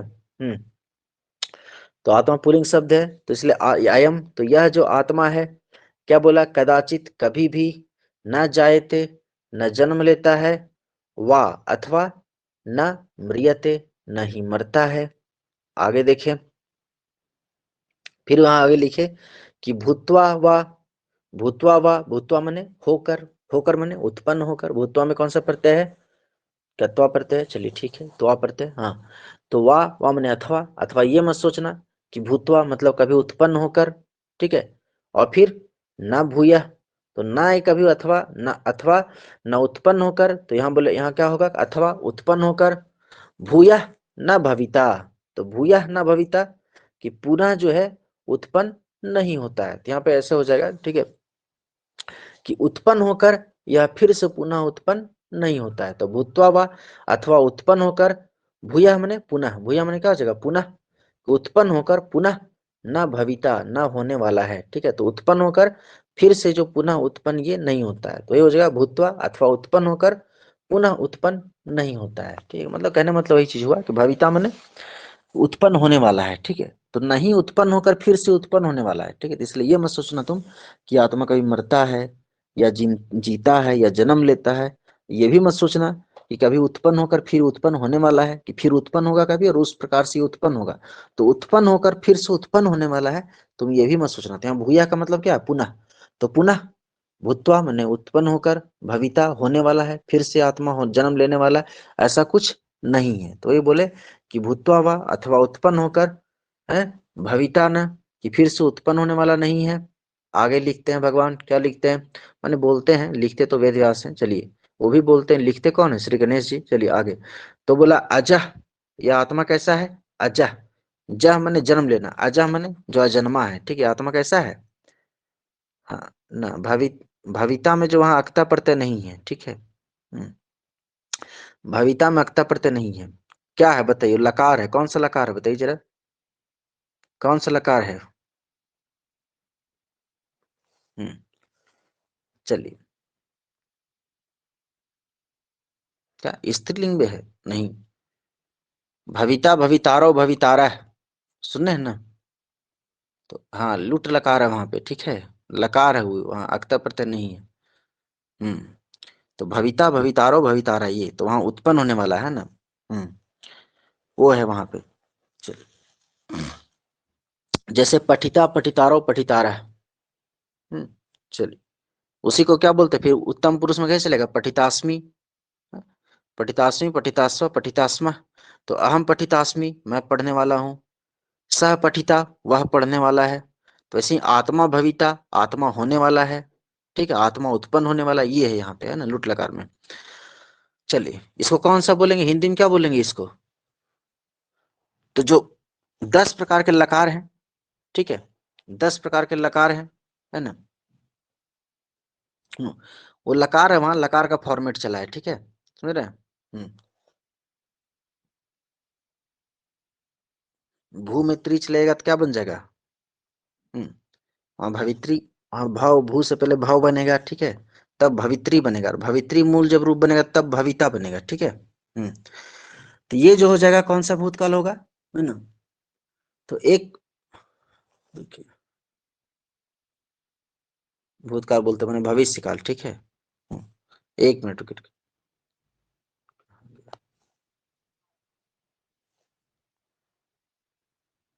भविष्य काल जो होता है वो भी कितना होता है बताइए? लकार के बारे में से थोड़ा डिस्कस कर लेते हैं ना। चलिए, तो लकार के बारे में थोड़ा डिस्कस कर लेते हैं। भूतकाल का कितना होता है? 3 होता है। कौन कौन होता है? सामान्य भूतकाल, हाँ, सामान्य भूतकाल, और फिर क्या होता है? अनैतन भूतकाल, और फिर क्या होता है बताइए? फिर क्या होता है? परोक्ष भूतकाल होता है ना। तो सामान्य भूतकाल, हाँ, सामान्य भूतकाल, अनद्यतन भूतकाल और परोक्ष भूतकाल, ठीक है। लीट लकार में क्या होगा? लीट लकार में होगा सामान्य भविष्यत काल और अनद्यतन भविष्यत काल, ठीक है। तो सामान्य भविष्यत काल जो हम इसका प्रयोग करते हैं, ये वाला कि अहम गमिष्यामि, ठीक है, क्या है? सामान्य भविष्यत काल है, अभी आज जो करेंगे आज ही करेंगे। और बोलेंगे अनद्यतन भविष्यत काल मतलब आज ने कल करेंगे, है ना। तो अगर हम बोलते हैं कि अहम गमिता अस्मि, कि मैं जाने वाला हूं, इसका मतलब मैं आज नहीं जाऊंगा, मैं कल जाऊंगा, ठीक है। तो हम बोलते हैं अहम गमिता अस्मि, इसका मतलब हम आज नहीं कल जाने वाले हैं। अहम पठिता अस्मि, इसका मतलब हम आज नहीं पढ़ने वाले हैं, कल पढ़ेंगे, ठीक है। और अगर हम बोलेंगे, है ना, अगर हम बोलेंगे कि अहम पठिष्यामि, तो इसका मतलब हम आज ही पढ़ेंगे। अब आज जब पढ़े लेकिन पढ़ेंगे आज ही। 30 प्रकार से, ठीक है। तो हमारे पास जो 10 लकार होता है, कौन कौन होता है बताइए? 3 हो गया भूतकाल का, एक हो गया वर्तमान काल, है ना, 2 हो गया भविष्यत काल का, है ना। तो कितना हो गया? 3 2 5 1 6 हो गया, है ना। एक हो गया लोट लकार, 7 हो गया। एक हो गया विधि लिंग, 8 हो गया। एक हो गया फिर क्या हुआ उसके बाद? क्रियातिपत्ति, है ना, कि अभविष्यत, वो जो फॉर्मेट चलता है, ठीक है। और एक हो गया आशीर लिंग, ठीक है। तो 10 प्रकार का हो गया, 10 लकार हो गया। चलिए, तो इसको बोलते हैं लुट लकार। चलिए, और हाँ, और एक जो होता है क्रियातिपत्ति होता है लृंग लकार, ठीक है, लृंग लकार, कि यदि वर्षा अभविष्यत, यदि वर्षा होगी, है ना, अभविष्यत, तरी सुभिक्षा, है ना, सुभिक्षम अपनी अभविष्यत, अच्छी फसल भी होगी। तो वहां लगता है अभविष्यत, जो फॉर्मेट होता है मिक्सचर हो जाता है, यानी वहां जो होता है लंग लकार और जो लिट लकार है, दोनों का मिक्सचर वहां बनता है फॉर्मेट, अभविष्यत, आगमिष्यत, है ना, इस प्रकार से। हाँ, 5 ही पढ़ने 10 होता है टोटल, है ना, तो यहाँ जो है वो आगे लकार का प्रयोग किया गया है, तो यहाँ पे जो है लुट लकार का प्रयोग किया गया है, ठीक है। अनत्यन भविष्यत काल का प्रयोग किया गया है। चलिए, तो सामान्य भूतकाल होता है उसको क्या बोलते हैं, उसको बोलते हैं लुंग लकार, ठीक है, सामान्य भूतकाल को बोलते हैं लुंग लकार। परोक्ष भूतकाल को क्या बोलते हैं, लिट लकार। और अनद्यन भूतकाल को क्या बोलते हैं, लंग लकार, ठीक है। चलिए, हम्म ठीक है। तो इस प्रकार से 10 लकार होते, तो यहाँ पे जो लुट लकार का प्रयोग किया गया। चलिए आगे बढ़ते हैं। तो वही बोला कि आत्मा जो है भूया माने फिर से दोबारा उत्पन्न होकर, तो भूया भूतवा, भूतवा यानी उत्पन्न होकर फिर से उत्पन्न होने वाला भी नहीं है। यहाँ भाई फिर दोबारा होकर, दोबारा उत्पन्न होकर फिर से उत्पन्न होगा भविष्य में कभी, ऐसा नहीं है। यह आत्मा दोबारा उत्पन्न होकर फिर भविष्य में कभी उत्पन्न होगा, ऐसा भी नहीं है। तो यह आत्मा न कभी जन्म लेता है, न कभी मरता है, ठीक है। तो यह आत्मा कभी भी न जन्म लेता, न मरता, और न ही दोबारा फिर उत्पन्न होकर फिर उत्पन्न होने वाला है, ऐसा भी कुछ नहीं है, ठीक है। तो कैसा है आत्मा, तो बोला अजो नित्य शाश्वतो अयम पुराणो, ठीक है। आत्मा कैसा है, अजन्मा है, कैसा है, नित्य है, और शाश्वत है, परमानेंट है, हमेशा रहता है, ठीक है। और पुराण है, पुराण मतलब वही पूरा, पूरा अपि नवम भवती, है ना, पुराणम। तो पूरा अपि नव मतलब कह रहे हैं मतलब पुराना है, ठीक है, प्राचीन है, ठीक है, मतलब पुराना होते हुए भी नया है, कहने का मतलब ऐसा बोल सकते हैं, ठीक है, कि इसमें जो है किसी प्रकार कोई चेंजिंग ना होता है, ठीक है, प्राचीन है, पुराण है। तो ये आत्मा जो है अत्यंत प्राचीन है, बहुत पुराना है, कब का है, और पुराना होकर भी ताजा फ्रेश है, पुराना होते हुए भी नया है, ठीक है। तो यहाँ बोला कि आत्मा अज है, अजन्मा है, नित्य है, शाश्वत है, पुराण है, और इसलिए बोला कि यह जो आत्मा है न हन्यते, मारा नहीं जाता है। इस बात को तुम मतलब क्लियर कर लो, अपने माइंड में बैठा लो कि आत्मा जो है मारा नहीं जाता है। हन्य माने अपि शरीरे, शरीर के मारे जाने पर भी यह आत्मा मारा नहीं जाता है। इसलिए है अर्जुन, अपने गलतफहमी को दूर करो, और ये मत सोचो कि तुम्हारे मारने से कोई मर जाएगा, कोई नहीं मरेगा, ठीक है। और जहां तक शरीर की बात है, तो शरीर तो ऐसे भी क्या है, असत वस्तु है। तो असत वस्तु की ऐसे भी सत्ता नहीं होती, तो शरीर तो ऐसे भी नष्ट होगा, तो उसके बारे में चिंता ही ना करो। और बाकी जहां तक आत्मा का सवाल है, तो आत्मा कभी मरते ही नहीं है, इसलिए तुम जरा भी शोक मोह मत करो, शोक मोह का त्याग करो और सीधा युद्ध करो। चलिए आगे, आगे देखते हैं। तो यहां तक हमारा हो गया 20, 5 और बचा हुआ है, उसको खत्म करके कहानी हम समाप्त कर देते हैं इसको। अभी अच्छा है, 7 बज गया लेकिन ना, 1 मिनट। अच्छा ठीक है, तो वो 7 बज गया, अच्छा बड़ा टाइम हो गया ना, अच्छा रुकिए। अच्छा ठीक है, तब कल अब पढ़ाएंगे तो, है ना, क्योंकि समय हो चुका है। अच्छा कल तो टेस्ट ले ना पाए थे, है ना। कल तो टेस्ट नहीं ले पाए थे, तो आज जो है, आज टेस्ट होगा पक्का 100%।